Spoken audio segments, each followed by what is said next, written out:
ಸಮ್ಮುಖದಲ್ಲಿ ಒಪ್ಪಿಸಿಕೊಂಡು ಸ್ವಲ್ಪ ಹೊತ್ತು ದೇವರನ್ನು ಆರಾಧನೆ ಮಾಡೋಣ. Hallelujah, hallelujah. Lord, we worship you, Lord. Lord, we thank your name, Jesus. Lord, we thank your name, Lord. Hallelujah. ನಾವೆಲ್ಲರೂ ಬಾಯನ್ನು ತೆರೆದು ದೇವರನ್ನು ಆರಾಧನೆ ಮಾಡಬೇಕು. ನಾವೆಲ್ಲರೂ ದೇವರನ್ನು ಕೊಂಡಾಡಬೇಕು, ದೇವರನ್ನು ಸ್ತುತಿಸಬೇಕು. ಕರ್ತರನ್ನು ಕೊಂಡಾಡುವುದು, ಕರ್ತರನ್ನು ಆರಾಧಿಸುವುದು, ಕರ್ತರನ್ನು ಸ್ತುತಿಸುವುದು ನಮ್ಮ ಕರ್ತವ್ಯ. ಹಲ್ಲೆಲೂಯಾ. ಆತನು ಆರಾಧನೆಗೆ ಯೋಗ್ಯನಾಗಿದ್ದಾರೆ, ಆತನ ಸ್ತುತಿಗೆ ಯೋಗ್ಯನಾಗಿದ್ದಾರೆ, ಆತನ ಮಹಿಮೆಗೆ ಯೋಗ್ಯನಾಗಿದ್ದಾರೆ. Hallelujah, hallelujah, hallelujah. ದೇವರನ್ನು ಸ್ತುತಿಸುವುದಕ್ಕೆ ಒಪ್ಪಿಸಿಕೊಡ್ರಿ, ದೇವರನ್ನು ಆರಾಧಿಸುವುದಕ್ಕೆ ಒಪ್ಪಿಸಿಕೊಡ್ರಿ. ದೇವರನ್ನು ಸ್ತುತಿಸುವಂತೆ, ಆರಾಧಿಸುವಂತೆ, ಹೊಗಳುವಂತೆ, ಸ್ತೋತ್ರ ಮಾಡುವಂತೆ ದೇವರಿಗೆ ಒಪ್ಪಿಸಿಕೊಡ್ರಿ. Hallelujah, hallelujah. ನಮ್ಮ ದೇವರು ಆರಾಧನೆಗೆ ಪಾತ್ರರು, ನಮ್ಮ ದೇವರು ಆರಾಧನೆಗೆ, ಸ್ತುತಿಗೆ, ಯೋಗ್ಯತೆಗೆ ಪಾತ್ರನಾಗಿದ್ದಾರೆ. ಆದ್ದರಿಂದ ದೇವರ ಸಮ್ಮುಖದಲ್ಲಿ ಒಪ್ಪಿಸಿಕೊಂಡು ನಾವೆಲ್ಲರೂ ಸ್ವಲ್ಪ ಹೃದಯದ ಆಳದಿಂದ ದೇವರಿಗೆ ಸ್ತೋತ್ರ ಮಾಡೋಣ. Hallelujah, hallelujah, hallelujah, hallelujah, hallelujah, hallelujah, hallelujah, hallelujah, hallelujah, hallelujah, hallelujah. Praise the Lord, praise the Lord, praise the Lord, praise the Lord, praise the Lord, praise the Lord, praise the Lord. Hallelujah, hallelujah, hallelujah, hallelujah, hallelujah, hallelujah. ಯೇಸುವೇ ಸ್ತೋತ್ರ, ಸ್ತೋತ್ರ, ಸ್ತೋತ್ರ, ಸ್ತೋತ್ರಪ್ಪ. ಆರಾಧನೆಗೆ ನಾಯಕ ನೀನೇ, ಆರಾಧನೆಗೆ ಯೋಗ್ಯನು ನೀನೇ, ಆರಾಧನೆಗೆ ಯಜಮಾನ ನೀನೇ, ಆರಾಧನೆಗೆ ಅರಸನು ನೀನೇ,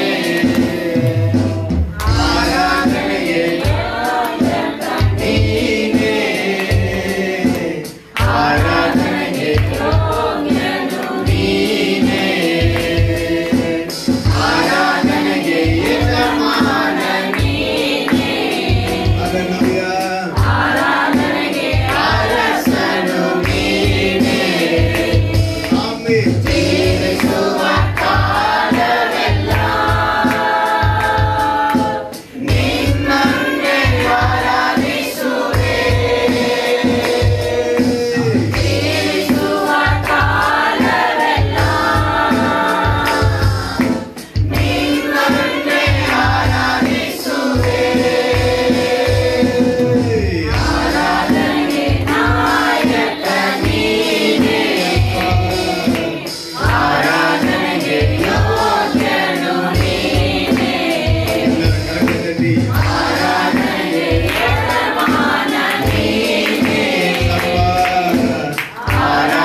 ದೇವರಿಗೆ ಸ್ತೋತ್ರ ಮಾಡು. ಎಲ್ಲರೂ ದೇವರಿಗೆ ಕೊಂಡಾಡೋಣ, ಎಲ್ಲರೂ ದೇವರಿಗೆ ಸ್ತುತಿಸೋಣ, ದೇವರಿಗೆ ಕೃತಜ್ಞತೆಯಿಂದ ಸ್ತೋತ್ರ ಮಾಡೋಣ. Hallelujah, hallelujah, hallelujah. Praise the Lord, praise the Lord, praise the Lord, praise the Lord, praise the Lord. Hallelujah.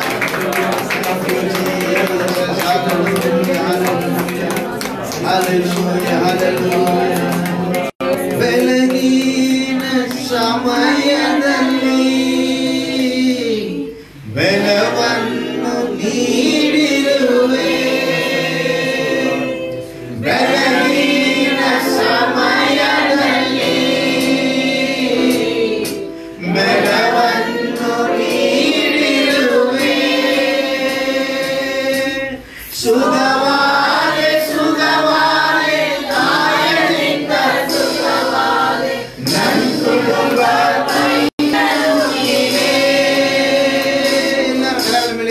ಸುಗವಾರೆ ಸುಗವಾರೆ ಕಾಯದಿಂದ ಸುಗವಾರೆ ನನ್ನ ಕುಟುಂಬ ವೈದ್ಯರು ನೀನೇ.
ಪರಿಶುದ್ಧನಾದ ತಂದೆಯೇ, ಆರಾಧನೆ ಮಾಡುವಂತೆ ಸ್ತುತಿಸುವಂತೆ ಕೃಪ ನೀಡಿದಕ್ಕಾಗಿ ಕೋಟಿ ಸ್ತೋತ್ರ.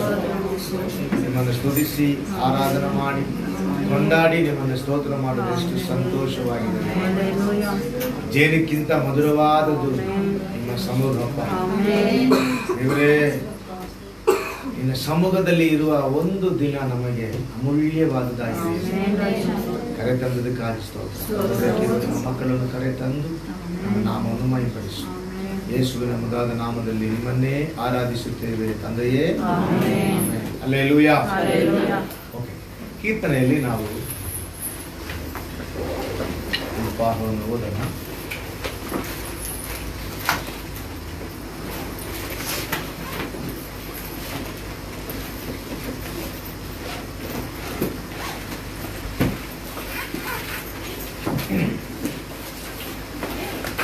ಓದುವುದಕ್ಕೆ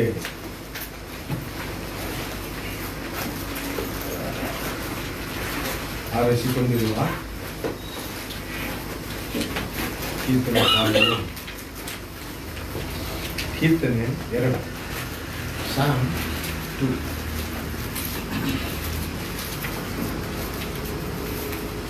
We have taken a scripture of Psalm for the reading. Psalm chapter 2. We will read as a responding words. ಓದುವುದಕ್ಕೆ ಆರಿಸಿಕೊಂಡಿರುವ ಕೀರ್ತನೆ ಭಾಗವು ಕೀರ್ತನೆ 2. ಓಕೆ, ನಾನು ಒಂದು ವಾಕ್ಯ ಓದುವಾಗ ನೀವು ಒಂದು ವಾಕ್ಯ ಓದಿರಿ. Why do the nation rag and the people plot in vain?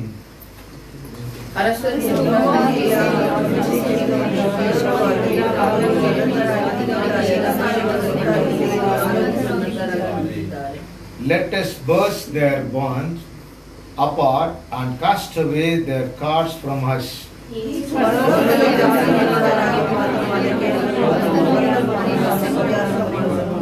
Then he will speak to them in his wrath and terrify them in his fury, saying,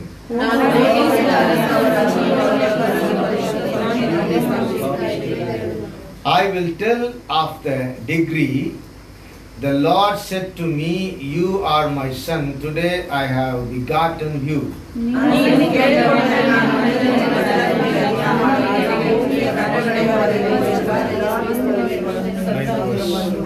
You shall break them with the rod of iron and dash them in pieces like a potter vessel.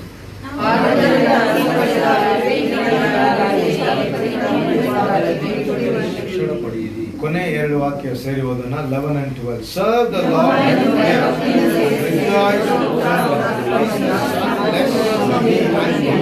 and you perish in the way, for his wrath is quickly kindled. Blessed are all who take refuge in him. ಈ ಕೀರ್ತನೆಗೆ ದೇವರಿಗೆ ಸ್ತೋತ್ರ ಮಾಡೋಣ. Hallelujah. Okay, ಇದು 2ನೇ ಸಂಗೀತ ಬಂದು ಈ ಕಾಲದಲ್ಲಿ ನಡೆಯುವಂತ ಒಂದು ಸಂಭವ ಬಗ್ಗೆ ಇರುತ್ತದೆ. ಓಕೆ, ಏನಾಗುತ್ತೆ ಅಂದ್ರೆ ಲೋಕದ ಜನರೆಲ್ಲರೂ ಸೇರಿಸಿಕೊಂಡು ದೇವ ಜನರಿಗೆ ವಿರೋಧವಾಗಿ ಎದ್ದೇಳಿ ಅವರನ್ನು ಏನ್ ಮಾಡಬೇಕೋ ಕಟ್ಟಾಕ್ಬೇಕೋ ಎಂದು ಅನಿಸ್ತಾರೆ. ಆದರೂ ದೇವರು ಅದನ್ನು ನೋಡಿ ನಗುತ್ತಾರೆ ಅಂತ ಅಲ್ವಾ? 4ನೇ ವಚನದಲ್ಲಿ ಸ್ವರ್ಗದಲ್ಲಿ ಕುಳಿತಿರುವ ಆತನು ಅದಕ್ಕೆ ನಗುವನು. ಎದಕ್ಕೆ ನಗುವನು? 2ನೇ ವಚನ, ಕರ್ತನಿಗೆ ವಿರೋಧವಾಗಿಯೂ ಆತನ ಅಭಿಷಕ್ತನಿಗೆ ವಿರೋಧವಾಗಿಯೂ ಭೂರಾಜರು ನಿಂತುಕೊಳ್ಳುತ್ತಾರೆ, ಪ್ರಭುಗಳು ಒಟ್ಟಾಗಿ ಆಲೋಚಿಸುತ್ತಾರೆ. ಆಲೋಚನೆ ಮಾಡಿ ಅವರನ್ನು ಕಟ್ಟಾಕ್ಬೇಕೋ, ಅವ್ರ ಕಟ್ಟುಗಳನ್ನು ಎಸೆದು ಬಿಡಬೇಕೋ, ನಾಶ ಮಾಡಬೇಕೆಂದು ಅವರು ಉದ್ದೇಶಿಸುತ್ತಾರೆ. ಆದರೂ ದೇವರು ಪರಲೋಕ ರಾಜ್ಯದಿಂದ ಏನ್ ಮಾಡ್ತಾರೆ? ನಗುತ್ತಾರೆ. ಯಾಕೆ? ದೇವರು ಪರ್ವತದ ಮೇಲೆ ಯೇಸು ಸ್ವಾಮಿಯನ್ನು ಅಭಿಷೇಕ ಮಾಡಿದ್ದಾರೆ. ಹಲ್ಲೆಲೂಯಾ. ಓಕೆ, ಆದ್ದರಿಂದ ಯೇಸು ಸ್ವಾಮಿ ಭೂಮಿಯನ್ನು ಆಳುವಂತ ದೇವರಾಗಿದ್ದಾರೆ. ಇಸ್ರಾಯೇಲ್ ಜನರಿಗೆ ದೇವರ ರಾಜ್ಯವನ್ನು ಕೊಟ್ಟು ಈ ಭೂಮಿಯನ್ನು ಆಳಬೇಕೆಂದಿದ್ದಾರೆ. ಓಕೆ, ಅದು ಬರುವ ದಿನದಲ್ಲಿ ನಡೆಯುತ್ತದೆ. ಆದರೂ 12ನೇ ವಚನ ಚೆನ್ನಾಗಿರುತ್ತೆ. 12ನೇ ವಚನ, ಆತನ ಕೋಪವು ಸ್ವಲ್ಪ ಉರಿಯುವಾಗಲೇ ಮಗನಿಗೆ ಮುದ್ದಿಡಿರಿ, ಇಲ್ಲವಾದರೆ ಆತನ ಕೋಪದಿಂದ ನೀವು ದಾರಿಯಲ್ಲಿ ನಾಶವಾದಿರಿ. ಆತನ ಭರವಸೆಟ್ಟವರೆಲ್ಲರೂ ಧನ್ಯರು. ಆಮೆನ್. ಹಲ್ಲೆಲೂಯಾ. ಏನ್ ಹೇಳ್ತಾರೆ? ನೀವು ಯಾವಾಗಲೀ ಕುಮಾರನನ್ನು ಮುತ್ತಿಡಿರಿ. ಯಾಕೆ? ಆತನು ನಮ್ಮ ಮೇಲೆ ಕೋಪ ಪಡದೆ ಇರಬೇಕೆಂದು. ಅಂದ್ರೆ ಮುತ್ತಿಡಿರಿ ಎಂಬ ವಾಕ್ಯಕ್ಕೆ ಅರ್ಥ ಪ್ರಿಯವಾಗಿ, ಇಷ್ಟವಾಗಿ, ಪ್ರೀತಿಸಂತೆ. ಸರಿಯಾ? ಆದ್ದರಿಂದ ನಮ್ಮ ಜೀವಿತದಲ್ಲಿ ಅನುದಿನವೂ ನಾವು ದೇವರನ್ನು ಪ್ರೀತಿಸಿ ಆತನ ಪ್ರಿಯಕ್ಕೆ ಆಧಾರವಾಗಿ ಯಾವಾಗಲೂ ನಾವು ದೇವರೊಂದಿಗೆ ಇರಬೇಕು. ಅದು ನಮಗೆ ಆಶೀರ್ವಾದವಾಗಿರುತ್ತದೆ. ಕರ್ತನು ನಿಮ್ಮನ್ನು ಆಶೀರ್ವದಿಸುತ್ತಾರೆ. ಹಲ್ಲೆಲೂಯಾ. ಸಭೆ ಪರವಾದ ಕಾರ್ಯಕ್ರಮಗಳು ಆ್ಯಕ್ಚುಲಿ ನಾನು ಮೊನ್ನೆ ಲಾಸ್ಟ್ ವೀಕ್ ಕೆಲವರ ಹತ್ರ ಮಾತಾಡ್ತಾ ಇದ್ದೆ. ನನ್ನೊಂದಿಗೆ ಕೆಲವರು ಚರ್ಚ್ ಅಸಿಸ್ಟೆಂಟ್ ಆಗಿರೋರು ಮಾತಾಡಿದ್ರು. ಅವರೆಲ್ಲ ಇನ್ನೂ ಚರ್ಚ್ ಸ್ಟಾರ್ಟ್ ಮಾಡಿ ಆರಂಭ ಮಾಡಿ ನಡೆಸದೇ ಇದ್ದಾರೆ ಅಂತ. ನನ್ನ ಕೇಳಿದರು, ನೀವು ಹೇಗೆ ಮಾಡ್ತೀರಿ ಅಂದರೆ, ನಾನು ಸಭೆಯಲ್ಲಿ ನಡೆಸ್ತಾ ಇದ್ದೀನಿ, ಜೂನ್ 8 ಸ್ಟಾರ್ಟ್ ಮಾಡಿಬಿಟ್ಟಿದ್ದೀವಿ ಅಂತ ಹೇಳಿದ್ದೆ. ಹಂಗೆಲ್ಲ ಮಾಡಬಾರ್ದು, ನಾನು ಮಾಡಬಾರ್ದು ಅಂತ ಹೇಳಿದ್ರು. ಸರಿ, ಏನು ಮಾಡ್ಬೇಕಂತ ಕೇಳಿದೆ. ಇಲ್ಲಾಂದರೆ ಒಂದು ಕೆಲಸ ಮಾಡಿರಿ, 1 hour ಮಾತ್ರ ನಡೆಸ್ರಿ ಅಂತ ಹೇಳಿದರು. ಸರಿ, ನಾನು ಹಾಗೆ ಹೇಳಿದ್ದೆ, ವಿಶ್ವಾಸಿಗಳೇ ಉತ್ಸಾಹವಾಗಿದ್ದಾರೆ, ಸೇವೆ ಯಾಕೆ ಭಯಪಡಬೇಕು. ಓಕೆ, ತುಂಬ ಜನರು ಹಾಗೇ ಇದ್ದಾರೆ, ತುಂಬ ಜನರು ಹಾಗೇ ಇದ್ದಾರೆ. CSC ಚರ್ಚ್ ಇನ್ನೂ ಓಪನ್ ಆಗ್ತಾ ಇಲ್ಲ. ಓಕೆ, ನಾನು ಭಯಪಡಬಾರದೆಂದು ಹೇಳಿಲ್ಲ, ಜ್ಞಾನವಾಗಿರಬೇಕು. ಅಂದರೆ ಏನರ್ಥ, ನಾವು ಧೈರ್ಯವಾಗಿದ್ದು ಹೋಗಿ ಸಿಕ್ಕಾಕೋಬಾರ್ದು, ಜ್ಞಾನವಾಗಿ ಇರಬೇಕಂತ ಬೈಬಲ್ ಹೇಳಲ್ಪಟ್ಟಿದೆ. ಅದು ಜ್ಞಾನಕ್ಕಿಂತ ಧೈರ್ಯಕ್ಕಿಂತ ದೇವರ ಮೇಲೆ ಇರುವ ನಂಬಿಕೆ ದೊಡ್ಡದು. ಅಪ್ಪೋ, ನಮಗೆ ನಂಬಿಕೆ ಇದೆ, ದೇವರು ನಮ್ಮನ್ನು ಕಾಪಾಡುತ್ತಾರೆ.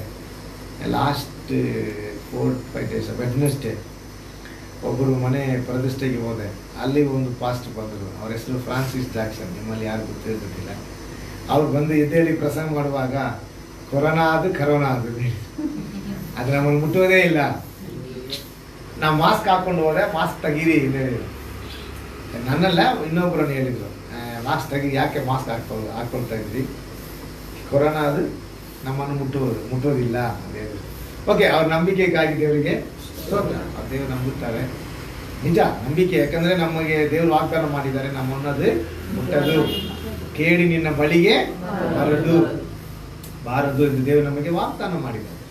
ಅದರಿಂದ ಓಕೆ, ಆದರೆ ದೇವರನ್ನು ನಾವೇನು ಮಾಡಬಾರ್ದು, ಪರೀಕ್ಷಿಸಬಾರದು ಎಂಬುದು ವಾಕ್ಯ ಅರಿದ್ದು ಅದಂತೆ ನಾವು ತುಣಿಗರವಾಗಿ ಮಾಡುವುದು ದೇವರನ್ನು ಪರೀಕ್ಷಿಸಬೇಕು.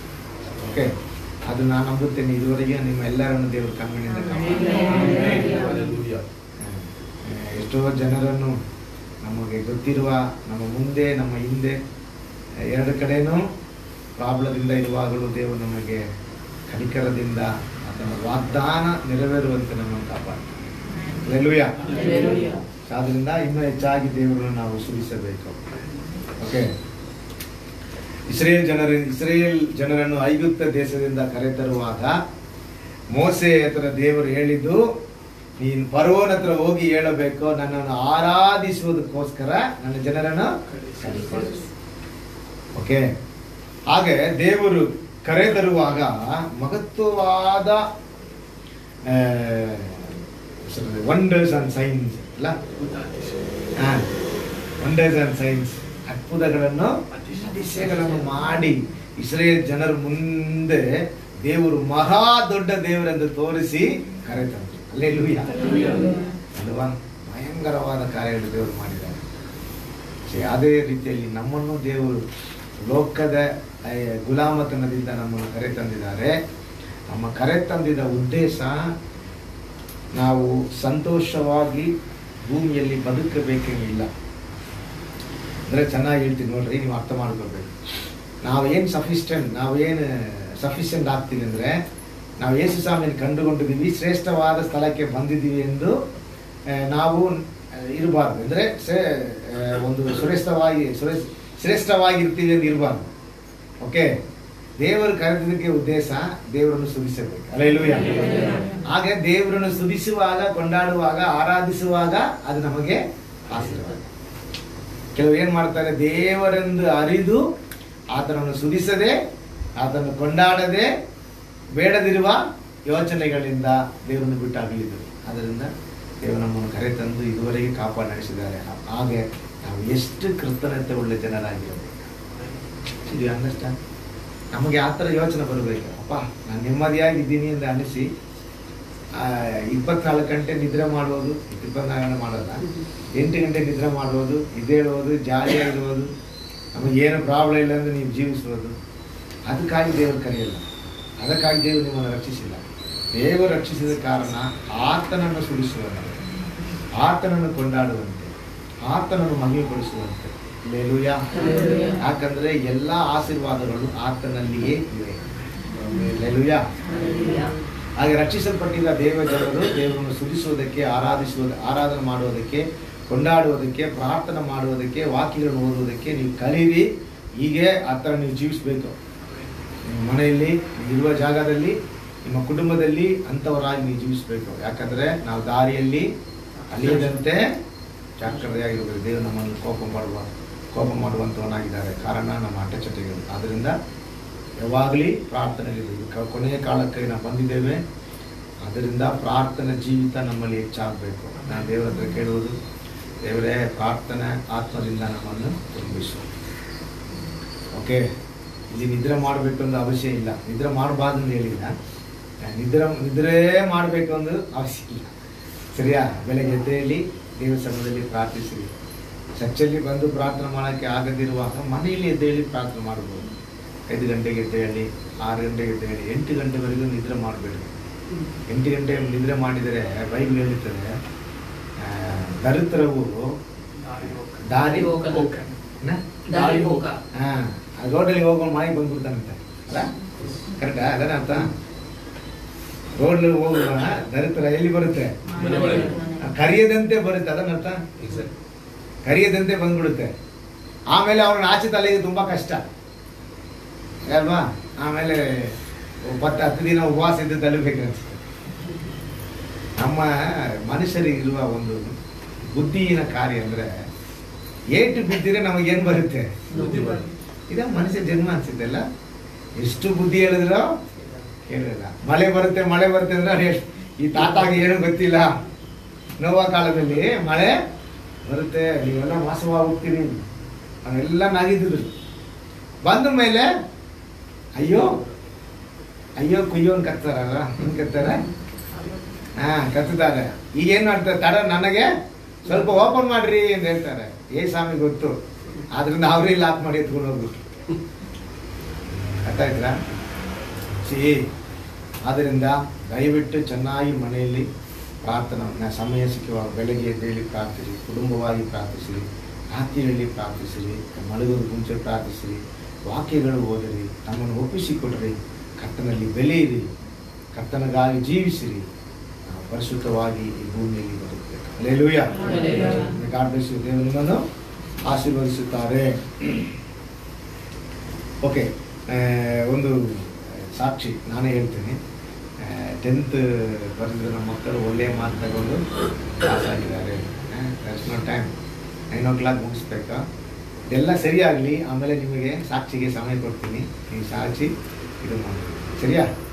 ಓಕೆ, ಸರಿ. ಆಮೇಲೆ ಸಭೆಯಲ್ಲಿ ನಡೆಯುವ ಕಾರ್ಯಕ್ರಮಗಳು 21 ದಿನ ನಮ್ಮ ಸಭೆಯಲ್ಲಿ ಇವಾಗ ಉಪವಾಸ ಪ್ರಾರ್ಥನೆ ನಡೆಯುತ್ತಾ ಇದೆ. Almost 15 days V done. ಇಲ್ಲ 15 days 14 days ಮುಗಿತಾ?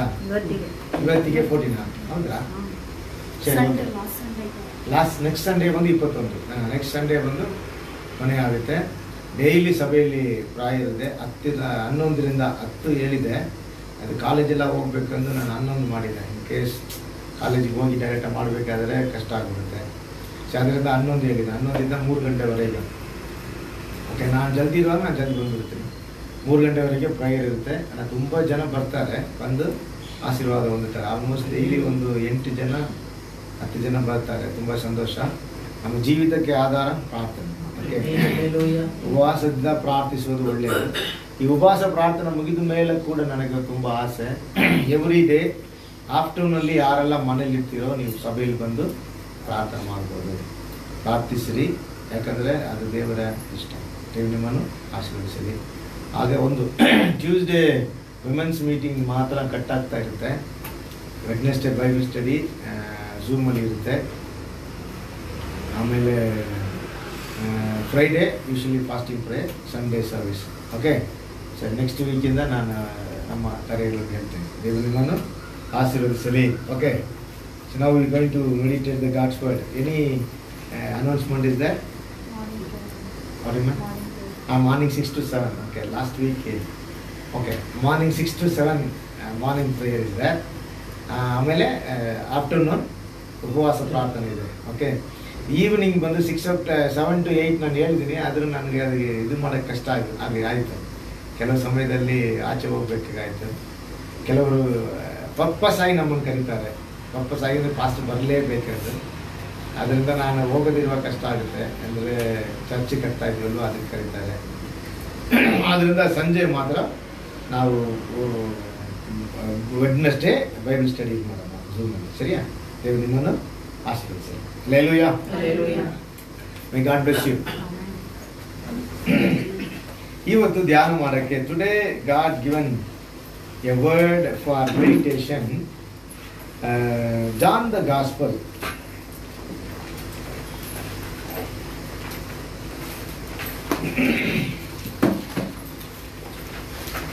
John the Gospel chapter 8. ಯೋವಾನ್ ಹೇಳಿದ ಸುವಿಶೇಷ ಪುಸ್ತಕ John the Gospel chapter 8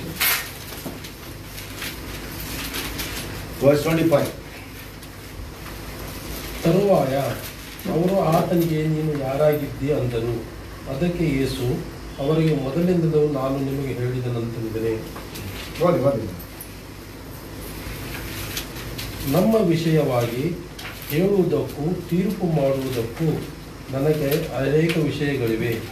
ಆದರೆ ನನ್ನನ್ನು ಕಳುಹಿಸಿದಾತನು ಸತ್ಯವಂತನು, ನಾನು ಆತನಿಂದ ಕೇಳಿದವುಗಳನ್ನೇ ಲೋಕಕ್ಕೆ ಹೇಳುತ್ತೇನೆ ಅಂದನು. ಆತನು ತಂದೆಯ ವಿಷಯವಾಗಿ ತಮ್ಮ ಸಂಗಡ ಮಾತನಾಡಿದನೆಂದು ಅವರು ಗ್ರಹಿಸಲಿಲ್ಲ. ಆಮೇಲೆ ಯೇಸು ಅವರಿಗೆ, ಮನುಷ್ಯಕುಮಾರನನ್ನು ನೀವು ಮೇಲಕ್ಕೆತ್ತಿದಾಗ ನಾನೇ ಆತನೆಂದು ನನ್ನಷ್ಟಕ್ಕೆ ನಾನೇ ಏನು ಮಾಡದೆ ನನ್ನ ತಂದೆಯು ನನಗೆ ತಿಳಿಸಿದ ಹಾಗೆ ಈ ಸಂಗತಿಗಳು ಹೇಳುತ್ತೇನೆಂದು ನೀವು ತಿಳಿದುಕೊಳ್ಳುವಿರಿ. ಇದಲ್ಲದೆ ನನ್ನನ್ನು ಕಳುಹಿಸಿದಾತನು ನನ್ನ ಸಂಗಡ ಇದ್ದಾನೆ. ತಂದೆಯು ನನ್ನನ್ನು ಒಂಟಿಯಾಗಿ ಬಿಡಲಿಲ್ಲ, ಯಾಕೆಂದರೆ ಆತನು ಮೆಚ್ಚುವುಗಳನ್ನೇ ನಾನು ಯಾವಾಗಲೂ ಮಾಡುತ್ತೇನೆ ಅಂದನು. Amen. Which was that? 29. Okay. Okay. Shall we read that again? ಇದಲ್ಲದೆ ನನ್ನನ್ನು ಕಳುಹಿಸಿದಾತನು ನನ್ನ ಸಂಗಡ ಇದ್ದಾನೆ. என்னை அனுப்பினவர் என்னோடு கூட இருக்கிறார். ತಂದೆಯು ನನ್ನನ್ನು ಒಂಟಿಯಾಗಿ ಬಿಡಲಿಲ್ಲ. Okay. God will not me alone. ಯಾಕೆಂದರೆ ಆತನು ಮೆಚ್ಚುವುಗಳನ್ನೇ ನಾನು ಯಾವಾಗಲೂ ಮಾಡುತ್ತೇನೆ ಅಂದನು. Hallelujah. So here God says good statement about him. ಇಲ್ಲಿ ಯೇಸು ಸ್ವಾಮಿ ತನ್ನ ಕುರಿತಾಗಿ ಒಂದು ಒಳ್ಳೆಯ ಒಂದು ವಾಕ್ಯವನ್ನು ಹೇಳುತ್ತಾರೆ. Okay. அவர் என்ன சொல்றாருன்னா, what he says, என்னை அனுப்பினவர் என்னோடு கூட இருக்கிறார். ನನ್ನನ್ನು ಕಳುಹಿಸಿದ ಆತನು ನನ್ನ ಸಂಗಡ ಇದ್ದಾನೆ. அவர் என்னை விட்டு விலகினது இல்லை. ಆತನು ನನ್ನನ್ನು ಬಿಟ್ಟು ಒಂಟಿಯಾಗಿ ನನ್ನನ್ನು ಬಿಡಲಿಲ್ಲ. Why? ಯಾಕೆ? Because I always doing his will. ಯಾಕೆಂದ್ರೆ ಯೇಸು ಸ್ವಾಮಿ ತಂದೆಯ ಚಿತ್ತವನ್ನೇ ಯಾವಾಗಲೂ ಮಾಡುವುದರಿಂದ. இன்னும் டீப்பா அவர் சொல்றாரு, இன்னும் அழகா சொல்றாரு. அது இங்கிலீஷ்ல ஒரு வாசி பார்க்கலாம். And he who sent me is with me.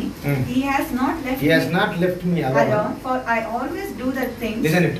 I always do the things that are pleasing to him. Pleasing to him. Listen it.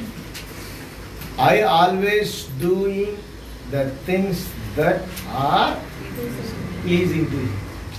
என்ன சொல்றாரு?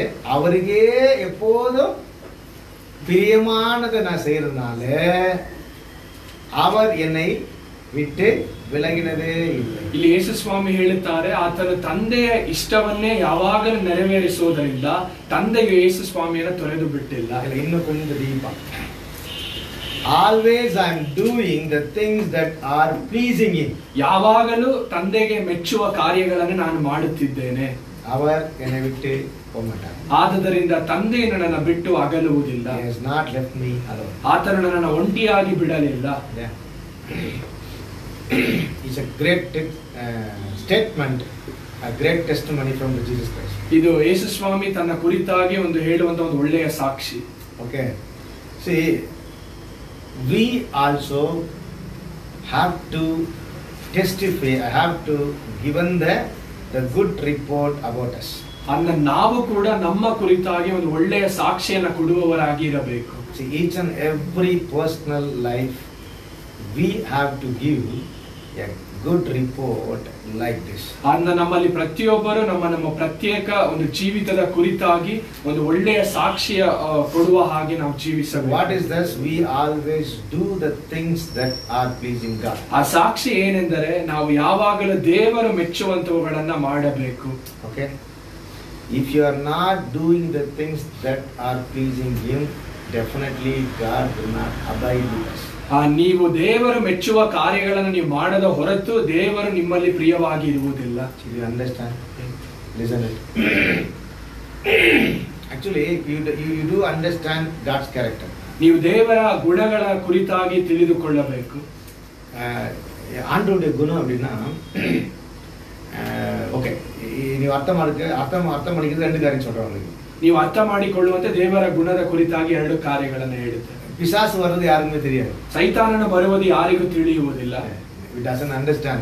ಯಾರಿಗೂ ಗೊತ್ತಾಗುವುದಿಲ್ಲ. ಆனா போறது எல்லாருமே தெரியும். ಆದರೆ ಹೋಗುವುದು ಎಲ್ಲರಿಗೂ ತಿಳಿಯುತ್ತದೆ. ಆಯ್ತಾ? Everybody knows. ಎಲ್ಲರಿಗೂ ತಿಳಿಯುತ್ತದೆ.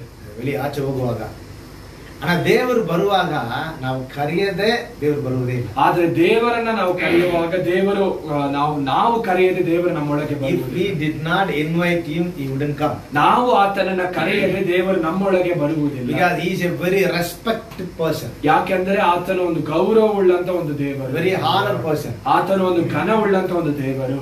ಹಾಗೆನಾಲ ಆಂಡರ್ ಕೂಪ್ಟ ಆಂಡರ್ வருவார். ಅದನ್ನ ದೇವರನ್ನ ಕರೆಯುವಾಗ ಮಾತ್ರವೇ ಆತನ ನಮ್ಮೊಳಗೆ ಬರುತ್ತಾನೆ. ಆಂಡರ್ ಫೋನ್ ಹಚ್ಚಲ್ಲ ಬಿಡ್ತಾರೆ. ಆದರೆ ದೇವರು ಹೋಗುವಾಗ ಹೇಳದೆ ಹೋಗುತ್ತಾರೆ. The good person will has the good characters. When he left, he did not say. அந்த ಒಂದು ಒಳ್ಳೆಯ ವ್ಯಕ್ತಿಯ ಗುಣ ಏನೆಂದರೆ ಅವರು ಹೋಗುವಾಗ ಹೇಳದೆ ಹೋಗುವಂತದ್ದು. ಯಾಕೆ இப்போ ನಾವು வீட்டுக்கு கூப்பிட்டுட்டு நம்ம இப்போ அவருக்கு ஒரு காரியம் பிடிக்கல, இப்போ நீங்க கூப்பிட்ட உங்க ஒரு நல்ல ஒரு ஹானரபிள் பர்சன் அவரை நீங்க வீட்டில் இன்வைட் பண்ணீங்க, அவருக்கு பிடிக்காத ஒரு இன்வைட் பண்ணி அவரை உட்கார வச்சுட்டு அவருக்கு பிடிக்காத ஒரு காரியம் செய்யும் பொழுது அவர் என்ன சொல்லுவாரு, என்ன செய்வாரு? சொல்லாம ಸೈಲೆಂಟ್ ಎದ್ದು ಬಿಡುತ್ತಾರೆ. ಒಂದು ಗೌರವವುಳ್ಳಂತ ವ್ಯಕ್ತಿಯನ್ನು ನೀವು ಮನೆಗೆ ಕರೆದು ಅವರಿಗೆ ಪ್ರಿಯವಿಲ್ಲದ ಕಾರ್ಯಗಳನ್ನು ನೀವು ಮಾಡುವಾಗ ಅವರು ಹೇಳದೆ ಹೊರಟು ಹೋಗುತ್ತಾರೆ. Same like when we invite God, definitely come with us. ಅದರಂತೆಯೇ ನಾವು ದೇವರನ್ನ ಕರೆಯುವಾಗ ದೇವರು ನಮ್ಮೊಳಗೆ ಬರುತ್ತಾರೆ. But God always knock at door. ದೇವರು ಯಾವಾಗಲೂ ಬಾಗಿಲ ಬಳಿಯಲ್ಲಿ ನಿಂತುಕೊಂಡು ಬಾಗಿಲನ್ನು ತಟ್ಟುತ್ತಾ ಇರುತ್ತಾರೆ. Always the God desire to come with him. ಯಾವಾಗಲೂ ನಮ್ಮೊಳಗೆ ಬರುವಂತೆ ದೇವರು ಅಪೇಕ್ಷಿಸುತ್ತಾರೆ. Hallelujah. ನಾವು ಆಂಡವರಿಗೆ ಪ್ರಿಯಮಾ ಇಲ್ಲ, ನಾವು ಬಿಟ್ಟು ಬಿಡುವ. ಆದರೆ ನಾವು ದೇವರಿಗೆ ಪ್ರಿಯವಿಲ್ಲದೆ ಇರುವಾಗ ನಮ್ಮನ್ನ ದೇವರು ಅಗಲಿ ಹೋಗುತ್ತಾರೆ. Always is very disappointed with us. ಇಲ್ಲವಾದರೆ ನಮ್ಮ ಕುರಿತಾಗಿ ದೇವರು ನಿರಾಶೆಗೊಳ್ಳುತ್ತಾರೆ. Bible Ephesians chapter 4 chapter 5 verse last.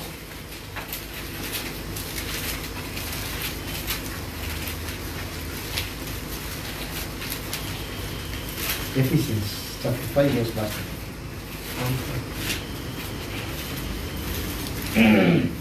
ಇಲ್ಲ 30. Ephesians chapter 4 verse 30. Sorry 5 ಇಲ್ಲ. ಎಫೆಸೀಯರಿಗೆ ಬರೆದ ಪತ್ರಿಕೆ 4ನೇ ಅಧ್ಯಾಯ verse 30.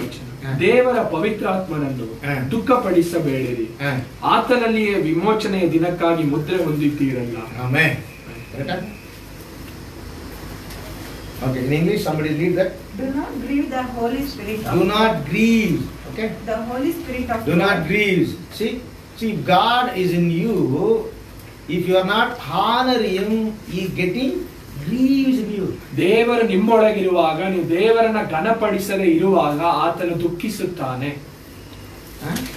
ஆண்டவர் நமக்குள்ள துக்கப்படுவார். ದೇವರು ನಮ್ಮೊಳಗಿದ್ದು ದುಃಖ ಪಡುತ್ತಾರೆ. சரி, இப்போ ஆண்டவர் நம்ம விட்டு போல. ಈಗ ದೇವರು ನಮ್ಮನ್ನ ಬಿಟ್ಟು ಹೋಗಲಿಲ್ಲ. ஏன்னா God is so gracious God. ಯಾಕಂದ್ರೆ ಆತನು ಕರುಣೆಯುಳ್ಳಂತ ದೇವರು. ಹಾಗೆನಾಲ ನಮ್ಮ ಕೂಡ ಇರ್ತಾರೆ. ಅದನ್ನ ನಮ್ಮ ಸಂಗಡ ಇದ್ದಾರೆ. ಆனா எப்படி ಇದ್ದಾರೆ? ಆದ್ರೆ ಹೇಗೆ ಇದ್ದಾರೆ?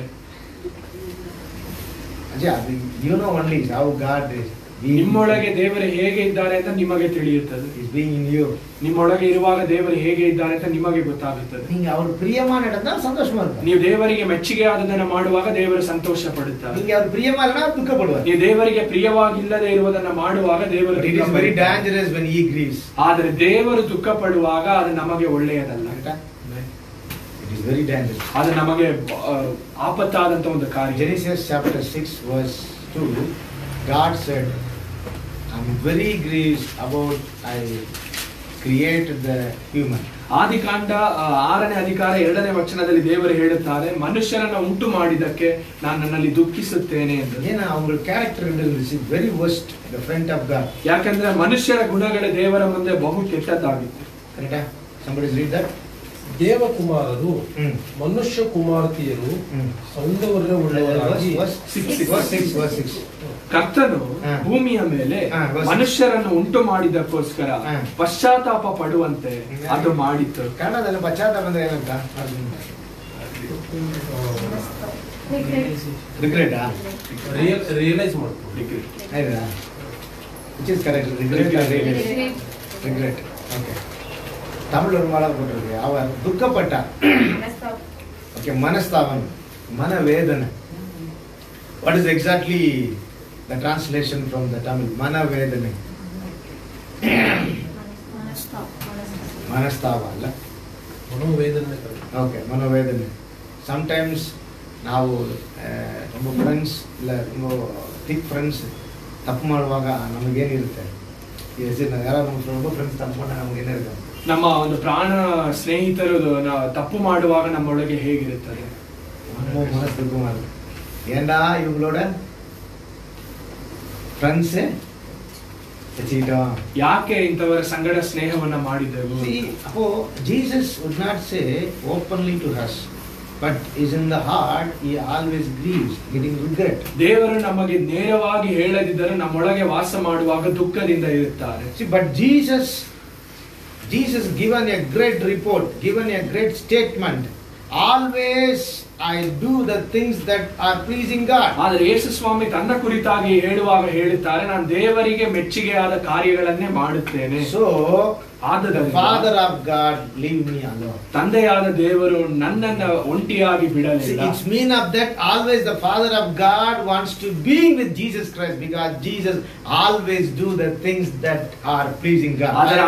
ಅದರ ಅರ್ಥವೇನೆಂದರೆ ತಂದೆಯಾದ ದೇವರು ಯೇಸು ಸ್ವಾಮಿ ಯಾವಾಗಲೂ ತಂದೆಗೆ ಮೆಚ್ಚುಗೆಯಾದ ಕಾರ್ಯಗಳನ್ನು ಮಾಡುವುದರಿಂದ ಯೇಸು ಸ್ವಾಮಿಯನ್ನು ಒಂಟಿಯಾಗಿ ಬಿಡುವುದಿಲ್ಲ. The same kind we should share the report, always God with me. ಅದೇ ರೀತಿಯಾಗಿ ನಾವು ನಮ್ಮ ಜೀವಿತದಲ್ಲಿ ಸಾಕ್ಷಿ ಕೊಡಬೇಕು, ದೇವರು ನಮ್ಮ ಸಂಗಡ ಇದ್ದಾನೆ. We have to say like this, because when we do the things that are pleasing God, we should say God with me. ನಾವು ದೇವರಿಗೆ ಮೆಚ್ಚುಗೆಯಾದ ಕಾರ್ಯಗಳನ್ನು ಮಾಡುವಾಗ ನಾವು ಧೈರ್ಯವಾಗಿ ಹೇಳಬಹುದು, ದೇವರು ನಮ್ಮ ಸಂಗಡ ಇದ್ದಾನೆ.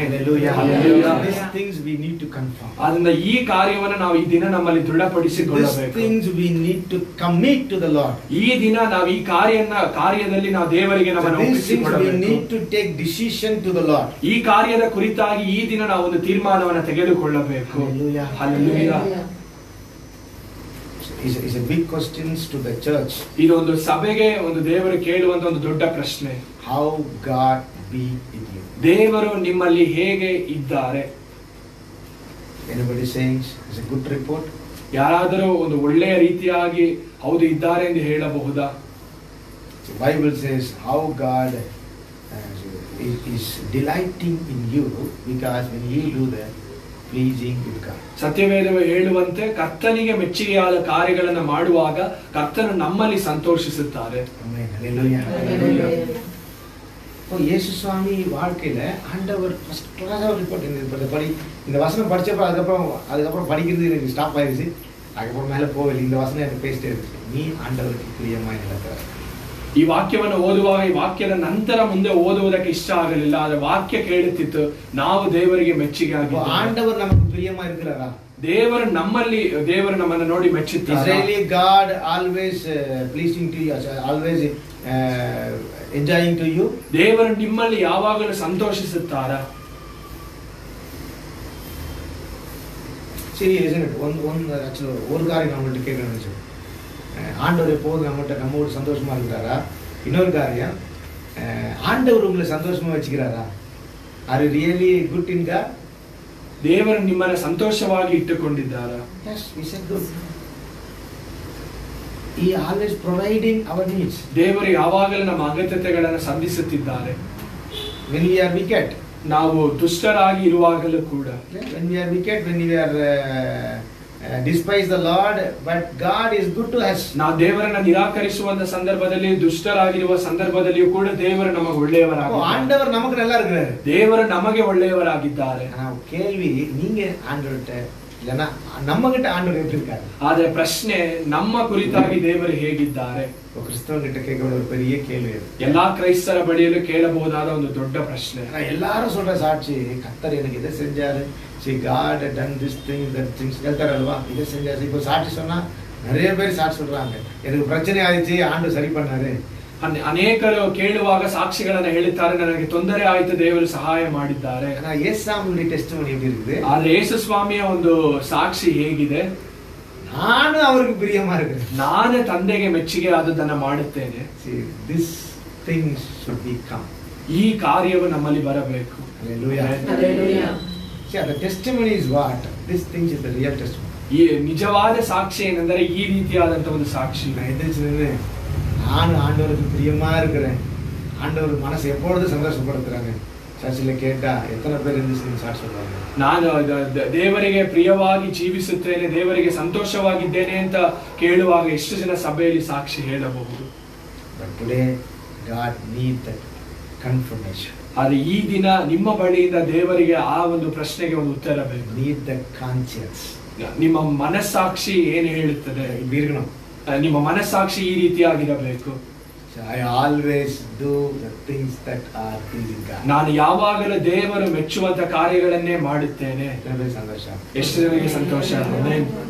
எனக்கு மட்டும் எப்படி கேக்குதுன்னா, அவர் நம்மகிட்ட நல்லா இருக்கிறாரு, ஓகே, நீ எப்படி இருக்கிறதா நம்மகிட்ட கேக்குது.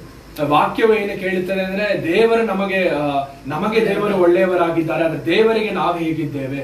ಆಂಡವರ ಅನ್ಕೊಳ್ಳು, God is love. ದೇವರು ಪ್ರೀತಿ ಸ್ವರೂಪನಾದ ದೇವರು. Always is mercy. ದೇವರು ಕರುಣೆಯುಳ್ಳಂತ ದೇವರು. He is the richest of grace. ಆತನ ಕೃಪೆಯಲ್ಲಿ ಐಶ್ವರ್ಯವುಳ್ಳಂತ ದೇವರು. ಎಲ್ಲ ನಿಜ, ಇದೆಲ್ಲವೂ ಸತ್ಯ. இதுதான் நம்ம எல்லாருக்கும் கடைசி வரைக்கும் தெரியும். ಇದೆಲ್ಲವೂ ನಮಗೆ ಕೊನೆಯವರೆಗೆ ಎಲ್ಲರಿಗೂ ತಿಳಿದಿರುವ ಕಾರ್ಯ. But God expectation from us. ಆದ್ರೆ ದೇವರು ನಮ್ಮಿಂದ ಎದುರು ನೋಡುವಂತದ್ದು நம்ம புரிஞ்சுக்கணும். ಇದನ್ನ ನಾವು ಅರ್ಥ ಮಾಡಿಕೊಳ್ಳಬೇಕು. இப்போது நம்மள ஆண்டவர் சந்தோஷப்படுத்துறார். ಯಾವಾಗಲೇ ದೇವರು ನಮ್ಮನ್ನು ಸಂತೋಷವಾಗಿಟ್ಟುಕೊಂಡಿದ್ದಾರೆ. எப்ப நீங்க ஆண்டவர் சந்தோஷப்படுத்துறார்? ನೀವು ಯಾವಾಗ ದೇವರಿಗೆ ಸಂತೋಷವಾಗಿರುತ್ತೀರಾ? When you desire to please God. ನೀವು ಯಾವಾಗ ದೇವರನ್ನ ಮೆಚ್ಚಿಸೋದಕ್ಕೆ ಆರಂಭಿಸುತ್ತೀರಾ? ಎಷ್ಟೋ பேர் தீர்மானம் போறோம். அல்லேலூயா. அல்லேலೂಯಾ. எப்ப நீ சந்தோஷப்படுத்துறா? ಯಾವಾಗ ನೀವು ದೇವರನ್ನ ಮೆಚ್ಚಿಸುತ್ತೀರಾ? God says always. இல்லையா? Jesus said always. ದೇವರೇ ಯೇಸು ಸ್ವಾಮಿ ಹೇಳುತ್ತಾರೆ ಎಲ್ಲ ಸಮಯದಲ್ಲಿಯೂ. ಆಲ್ವೇಸ್. ಇಂಗ್ಲಿಷ್ ಅಲ್ಲ, ಫಾರ್ ಐ ಆಲ್ವೇಸ್ ಡು. ಯಾವಾಗಲೂ. ತಮಿಳು ಕನ್ನಡದಲ್ಲಿ ಬರೋದು ಯಾವಾಗಲೂ.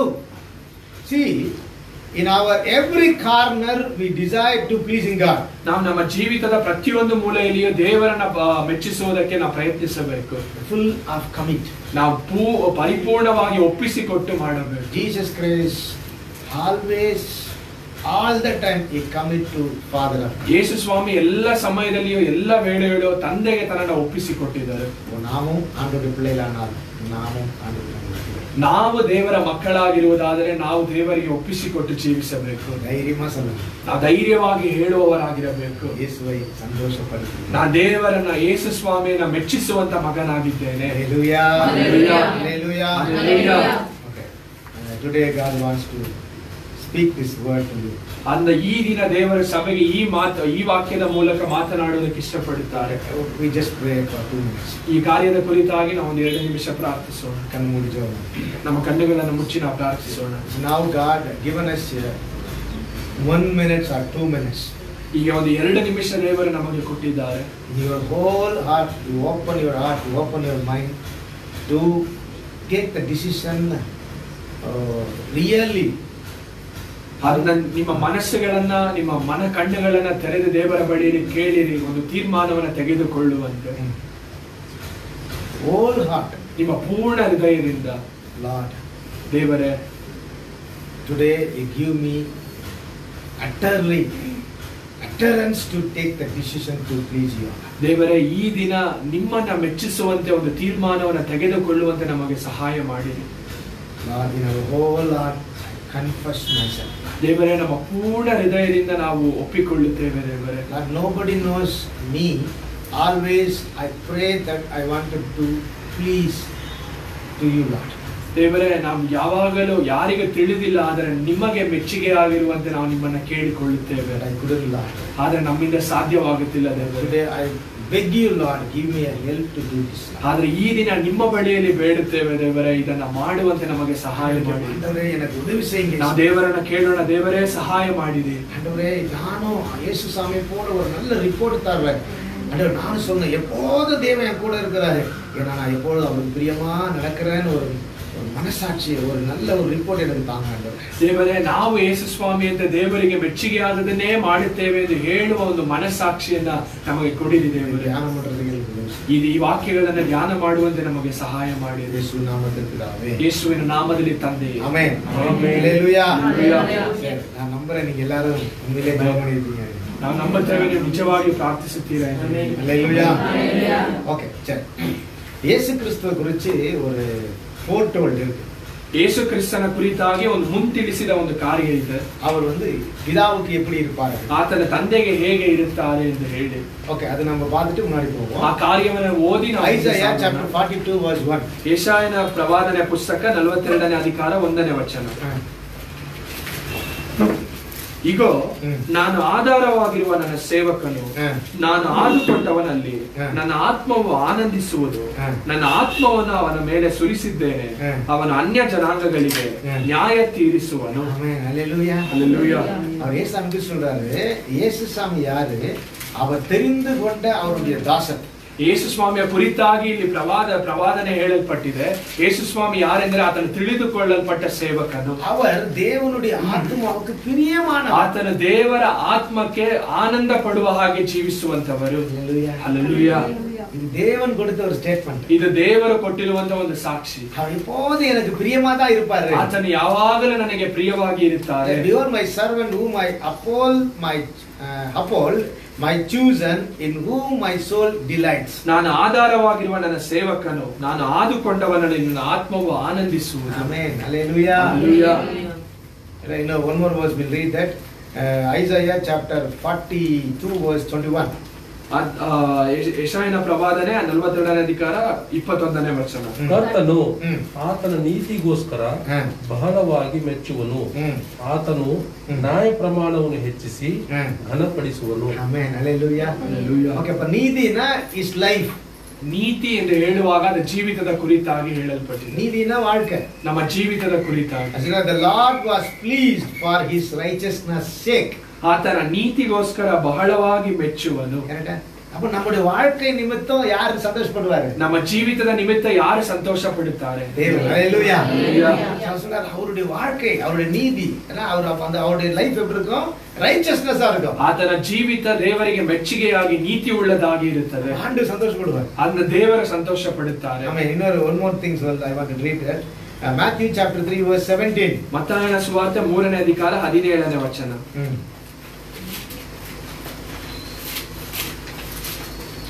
This is my beloved son with whom I am well pleased. ಇಗೋ, ಈತನು ಪ್ರಿಯನಾಗಿರುವ ನನ್ನ ಮಗನು, ಈತನನ್ನು ನಾನು ಬಹಳವಾಗಿ ಮೆಚ್ಚಿದ್ದೇನೆ. ಹಲ್ಲೆಲೂಯಾ. இதே ஸ்டேட்மெண்ட் பவுல் சொல்றார். ஹல்லேலூயா. ஹல்லேலூயா. பவுல் சொல்றார், எப்போதும் நான் ஆண்டவரை பின்பற்றுறேன், நீங்க பின்பற்றுங்கன்னு சொல்றாரு. ಪೌಲನು ಇದೇ ಮಾತನ್ನ ಹೇಳ್ತಾನೆ, ನಾನು ಯಾವಾಗಲೂ ದೇವರನ್ನು ಅನುಸರಿಸುತ್ತೇನೆ, ನೀವು ನನ್ನನ್ನು ಅನುಸರಿಸಿರಿ. ஹல்லேலூயா. ஹல்லேலூயா. அப்போ இயேசுசாமி குறித்து இயேசு பிதாவாகிய தேவன் சொல்றாரு, அவர் மேல நான் ரொம்ப பிரியமா இருக்கேன்னு. ಯೇಸು ಸ್ವಾಮಿಯ ಕುರಿತಾಗಿ ತಂದೆಯಾದ ದೇವರು ಹೇಳ್ತಾರೆ, ಯೇಸು ಸ್ವಾಮಿಯ ಕುರಿತಾಗಿ ನಾನು ಬಹಳ ಆತನನ್ನ ಮೆಚ್ಚಿದ್ದೇನೆ. இயேசு கிறிஸ்துவினுடைய ரிப்போர்ட், அந்த ஸ்டேட்மெண்ட், அவர் எப்பொழுதும் தன்னை படைத்த தெய்வத்திற்கு படைத்த தெய்வம் உண்டாச்சு. இயேசுக்கு எல்லாம் உண்டா. Actually Jesus Father same, but Jesus only confessed he is my Father. அப்போ தேவனுக்கு படைத்து சொல்லக்கூடாது, இயேசு கிறிஸ்து தன் தேவனுக்கு ஒரு உண்மையா இருந்தார். ಯೇಸು ಸ್ವಾಮಿ ದೇವರಿಗೆ ಆತನ ಮೆಚ್ಚುಗೆ ಆಗಿದ್ದರು. ನಾವು நம்முடைய தேவனுக்கு உண்மையா, ಅದನ್ನ ನಾವು ನಮ್ಮ ದೇವರಿಗೆ ಮೆಚ್ಚುಗೆ ಆಗಿರಬೇಕು.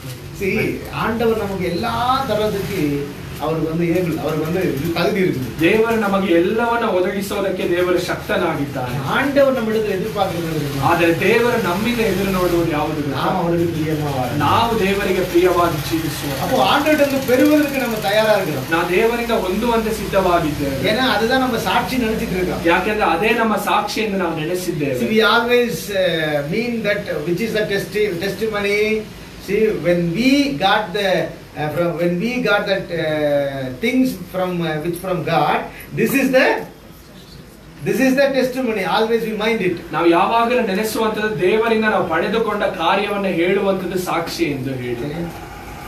ಸಾಕ್ಷಿನವರಿಗೆ ಆ ನಿಜವಾದ ಸಾಕ್ಷಿ ಅದಲ್ಲ. ನಾವು ಸಾಕ್ಷಿಯ வாழ்றதே ಸಾಕ್ಷಿ. ನಾವು ದೇವರಿಗೆ ಸಾಕ್ಷಿಯಾಗಿ ಜೀವಿಸುವಂತದ್ದೇ ನಿಜವಾದ ಸಾಕ್ಷಿ. அல்லேலூயா. அப்போ இனிமேல் சபை இது வசனம் படிச்ச பிறகு தான் okay I got it that things. ಸಾಕ್ಷಿನ என்ன, நான் எப்படி வாழ்றேன்னு சொல்லணும். அந்த ಸಾಕ್ಷಿ ಎಂದು ಹೇಳುವಾಗ ನಾವು ಹೇಗೆ ಜೀವಿಸುತ್ತಿದ್ದೇವೆ ಎಂದು ಹೇಳುವಂತದ್ದು ನಿಜವಾದ ಸಾಕ್ಷಿ. ಅದಾಚೆ ಎಲ್ಲ ಚರ್ಚಲ್ಲಿ சொல்லணும். ಇದು ಎಲ್ಲ ಸಭೆಯಲ್ಲಿಯೂ ಹೇಳಬೇಕಾದ ಒಂದು ಕಾರ್ಯ. ಕರ್ತರ್ எனக்கு சுகம் கொடுத்தார், ದೇವರು ನನಗೆ ಸೌಖ್ಯವನ್ನು ಕೊಟ್ಟಿದ್ದಾರೆ, ಕರ್ತರ್ எனக்கு இத தந்தார், ದೇವರು ನನಗೆ ಒಂದು ಕಾರ್ಯವನ್ನು ಕೊಟ್ಟಿದ್ದಾರೆ, ಕರ್ತರ್ எனக்கு ಅದ தந்தார், ದೇವರು ಮತ್ತೊಂದು ಕಾರ್ಯವನ್ನು ನನಗೆ ಕೊಟ್ಟಿದ್ದಾರೆ. This is not amazing thing. ಇದು ಒಂದು ಅದ್ಭುತವಾದ ಸಾಕ್ಷಿ. He is almighty, always give. ಯಾಕೆಂದ್ರೆ ಆತನ ಸರ್ವಶಕ್ತನು ಸಕಲವನ್ನು ಒದಗಿಸುವಂತ ದೇವರು. He is almighty. ಆತನ ಸರ್ವಶಕ್ತನಾದ ದೇವರು. ಅದೆಲ್ಲ it is nothing. ಅದನ್ನ ಕೊಡುವಂತದ್ದು ದೇವರಿಗೆ ಎಷ್ಟು ಮಾತ್ರಕ್ಕೂ ಒಂದು ಲೇಸಾನ ಕಾರ್ಯ, ದೇವರಿಗೆ ಒಂದು ಸುಲಭವಾದ ಒಂದು ಕಾರ್ಯವು. ரொம்ப ஹார்ட் அண்ட் தெரியுமா? ಆದರೆ ನಿಜವಾದ ಒಂದು ಕಷ್ಟವಾದ ಕಾರ್ಯ ಏನು ಗೊತ್ತಾ? என்ன மாத்துறதா ரொம்ப ಕಷ್ಟ. ನಮ್ಮನ್ನ ಮಾರ್ಪಡಿಸುವಂತದ್ದೇ ಒಂದು ಕಷ್ಟವಾದ ಕಾರ್ಯವು. ನಾ ಮಾರದಾ ரொம்ப ಕಷ್ಟ. ನಾವು ಮಾರ್ಪಡುವಂತದ್ದೇ ಒಂದು ಕಠಿಣವಾದಂತ ಒಂದು ಕಾರ್ಯವು. ಜಗ್ಗಾಡುವುದು ಕನ್ನಡದಲ್ಲಿ ಸ್ವಲ್ಪ ಜಗ್ಗಾಡುತ್ತಾರೆ. ಜಗ್ಗಾಡೋದಿಲ್ಲ. ಏಸಾಮ್ ನಮ್ಮೊಂದಿಗೆ ಏನ್ ಮಾಡ್ತಾರೆ? Always god fighting, wrestling with us. ನಾನು ಎಪ್ಪಾಳ ನೀ ತಿರ್ದ ಪೋರೆ. ದೇವರ ನಮ್ಮ ಸಂಗಡ ಯಾವಾಗಲೂ ದೇವರು ಹೋರಾಡುತ್ತಾರೆ, ಯಾವಾಗ ನಿನ್ನ ತಿರುಗಿಕೊಳ್ಳುತ್ತೀಯ. ಎವ್ರಿ ಡೇ ನಮ್ಮ ಪ್ರೇಯರ್ பண்ணும்போது see that day is the day of our repentance. ಅಂದ ಪ್ರತಿದಿನ ನಾವು ದೇವರ ಬಳಿಯಲ್ಲಿ ಪ್ರಾರ್ಥಿಸುವಾಗ ಅದು ನಾವು ಮನ ತಿರುಗುವಂತ ಪ್ರಾರ್ಥನೆ ಆಗಿರಬೇಕು. இதுவரைக்கும் நான் கடவுள் உண்மையா சொல்ல முடியும், ஒவ்வொரு நாளும் கடவுள் சமூகத்துல பிரேயர் பண்ணும்போது என்ன திருத்தாங்க. ಅಂಕಲ್ ಜೀವಿತದಲ್ಲಿ ಒಂದು ಸಾಕ್ಷಿ ಹೇಳಬೇಕಾದ್ರೆ ಪ್ರತಿದಿನವೂ ಕೂಡ ಅವರು ದೇವರನ್ನ ನೋಡಿ ನನ್ನನ್ನು ಸರಿಪಡಿಸು ದೇವರೇ ಎಂದು ಕೇಳಿಕೊಳ್ಳುತ್ತಾರೆ. எனக்கு எல்லாத்தையும் தரத்துக்கு அவரால முடியும். because he is almighty God. ಯಾಕೆಂದ್ರೆ ನಮಗೆ ಎಲ್ಲವನ್ನ ಕೊಡುವುದಕ್ಕೆ ದೇವರು ಶಕ್ತನ ಕಾರಣ, ಆತನ ಸರ್ವಶಕ್ತನಾದ ದೇವರು. ನಾನು ಆಂಡವರಿಗೆ ಪ್ರಿಯமா ಮಾರಲಿಕ್ಕೆ ரொம்ப ಕಷ್ಟ. ಆದರೆ ನಾವು ದೇವರಿಗೆ ಮೆಚ್ಚುಗೆಯಾಗಿ ಮಾರ್ಪಡುವಂತದ್ದು ಕಠಿಣವಾದ ಕಾರ್ಯ. ಮನಂದಿರುಮನ முடியும். ನಾವು ಮಾನಸಾಂತರ ಪಟ್ಟರೆ ಸಾಧ್ಯ, ಒಪ್ಪು ಕೊಡುತ್ತಾ ನಾವು ಒಪ್ಪಿಸಿಕೊಟ್ಟರೆ ಸಾಧ್ಯ. ಪರಿಶುದ್ಧ ಆವಿಯಾನವರು ನಮ್ಮಕ್ಕಾಗಿದ್ದಾರೆ, ಪವಿತ್ರಾತ್ಮರು ನಮಗಾಗಿ ಕೊಡಲ್ಪಟ್ಟಿದ್ದಾರೆ, ನಮ್ಮನ್ನ ಮಾರ್ಪಡಿಸುವುದಕ್ಕಾಗಿ ಅನುಗ್ರಹಿಸಲ್ಪಟ್ಟಿದ್ದಾರೆ. ಕರ್ತರ್ ನಮ್ಮೈ ಅವರಿಗೆ ಪ್ರಿಯವುಳ್ಳ ಮಗನಾಗಿ ಮಾಡಲಾಗಿದೆ. ನೀವು ಸ್ಥಳ ಕೊಟ್ಟರೆ ದೇವರು ತನಗೆ ಮೆಚ್ಚುಗೆಯಾದ ಮಕ್ಕಳಾಗಿ ನಿಮ್ಮನ್ನ ಮಾರ್ಪಡಿಸುವುದಕ್ಕೆ ಶಕ್ತರು. Hallelujah, hallelujah, hallelujah. ನಾವು ಮಾತ್ರ ಒಂದು ವ್ಯತ್ಯಾಸமான ಕ್ರಿಸ್ತವರಾಗಿಲ್ಲ, ಅದನ್ನ ನಾವು ಮಾತ್ರ ಒಂದು ವ್ಯತ್ಯಾಸವಾದಂತ ಒಂದು ಕ್ರೈಸ್ತರಾಗಿ ಜೀವಿಸೋಣ. ಯೇಸುವಿಗೆ ಪ್ರಿಯವಾದ, ಯೇಸು ಸ್ವಾಮಿಗೆ ಮೆಚ್ಚುಗೆಯುಳ್ಳಂತ ಜನರಾಗಿ. ಆಮೇಲೆ always we give the testimony how we do the things that are pleasing God. ಆದ್ದರಿಂದ ನಾವು ಒಂದು ಕೊಡಬೇಕಾದ ಒಂದು ಸಾಕ್ಷಿ, ನಾವು ದೇವರಿಗೆ ಹೇಗೆ ಜೀವಿಸುತ್ತಿದ್ದೇವೆ. Amen, hallelujah. ಓಕೆ, 4 ಕಾರ್ಯ ಜಲ್ದಿ ಹೇಳಿ ಮುಗಿಸ್ತೀನಿ. 4 ಕಾರ್ಯ ಮುಗಿಸಿದ್ರೆ ಆದ್ದರಿಂದ ಈ ಒಂದು ವಿಷಯದಲ್ಲಿ ಒಂದು 4 ಕಾರ್ಯಗಳನ್ನು. The first thing is worship. ಮೊದಲನೆಯದಾಗಿ ಆರಾಧನೆ. Okay, very short and conclusion this sermon. First worship. அந்த ಮೊದಲನೆಯದಾಗಿ ಆರಾಧನೆಯ ಕುರಿತಾಗಿ. ಓಕೆ, ஆண்டவரை எப்படி ஆராதிக்கணும்? ನಾವು ದೇವರನ್ನ ಹೇಗೆ ಆರಾಧಿಸಬೇಕು? அவர் பிரியப்படுற மாதிரி ஆராதிக்கணும். ನಾವು ದೇವರು ಮೆಚ್ಚುವ ಹಾಗೆ ಪ್ರಿಯಪಡುವಂತೆ ನಾವು ಆರಾಧಿಸಬೇಕು. ಫಸ್ಟ್ ಆಂಡರ್ சொல்றார் ಅವರ which worship God pleasing. ಅದನ್ನ ಯಾವ ಆರಾಧನೆಯನ್ನು ದೇವರು ಮೆಚ್ಚುತ್ತಾರೆ? Okay, John the Gospel chapter 4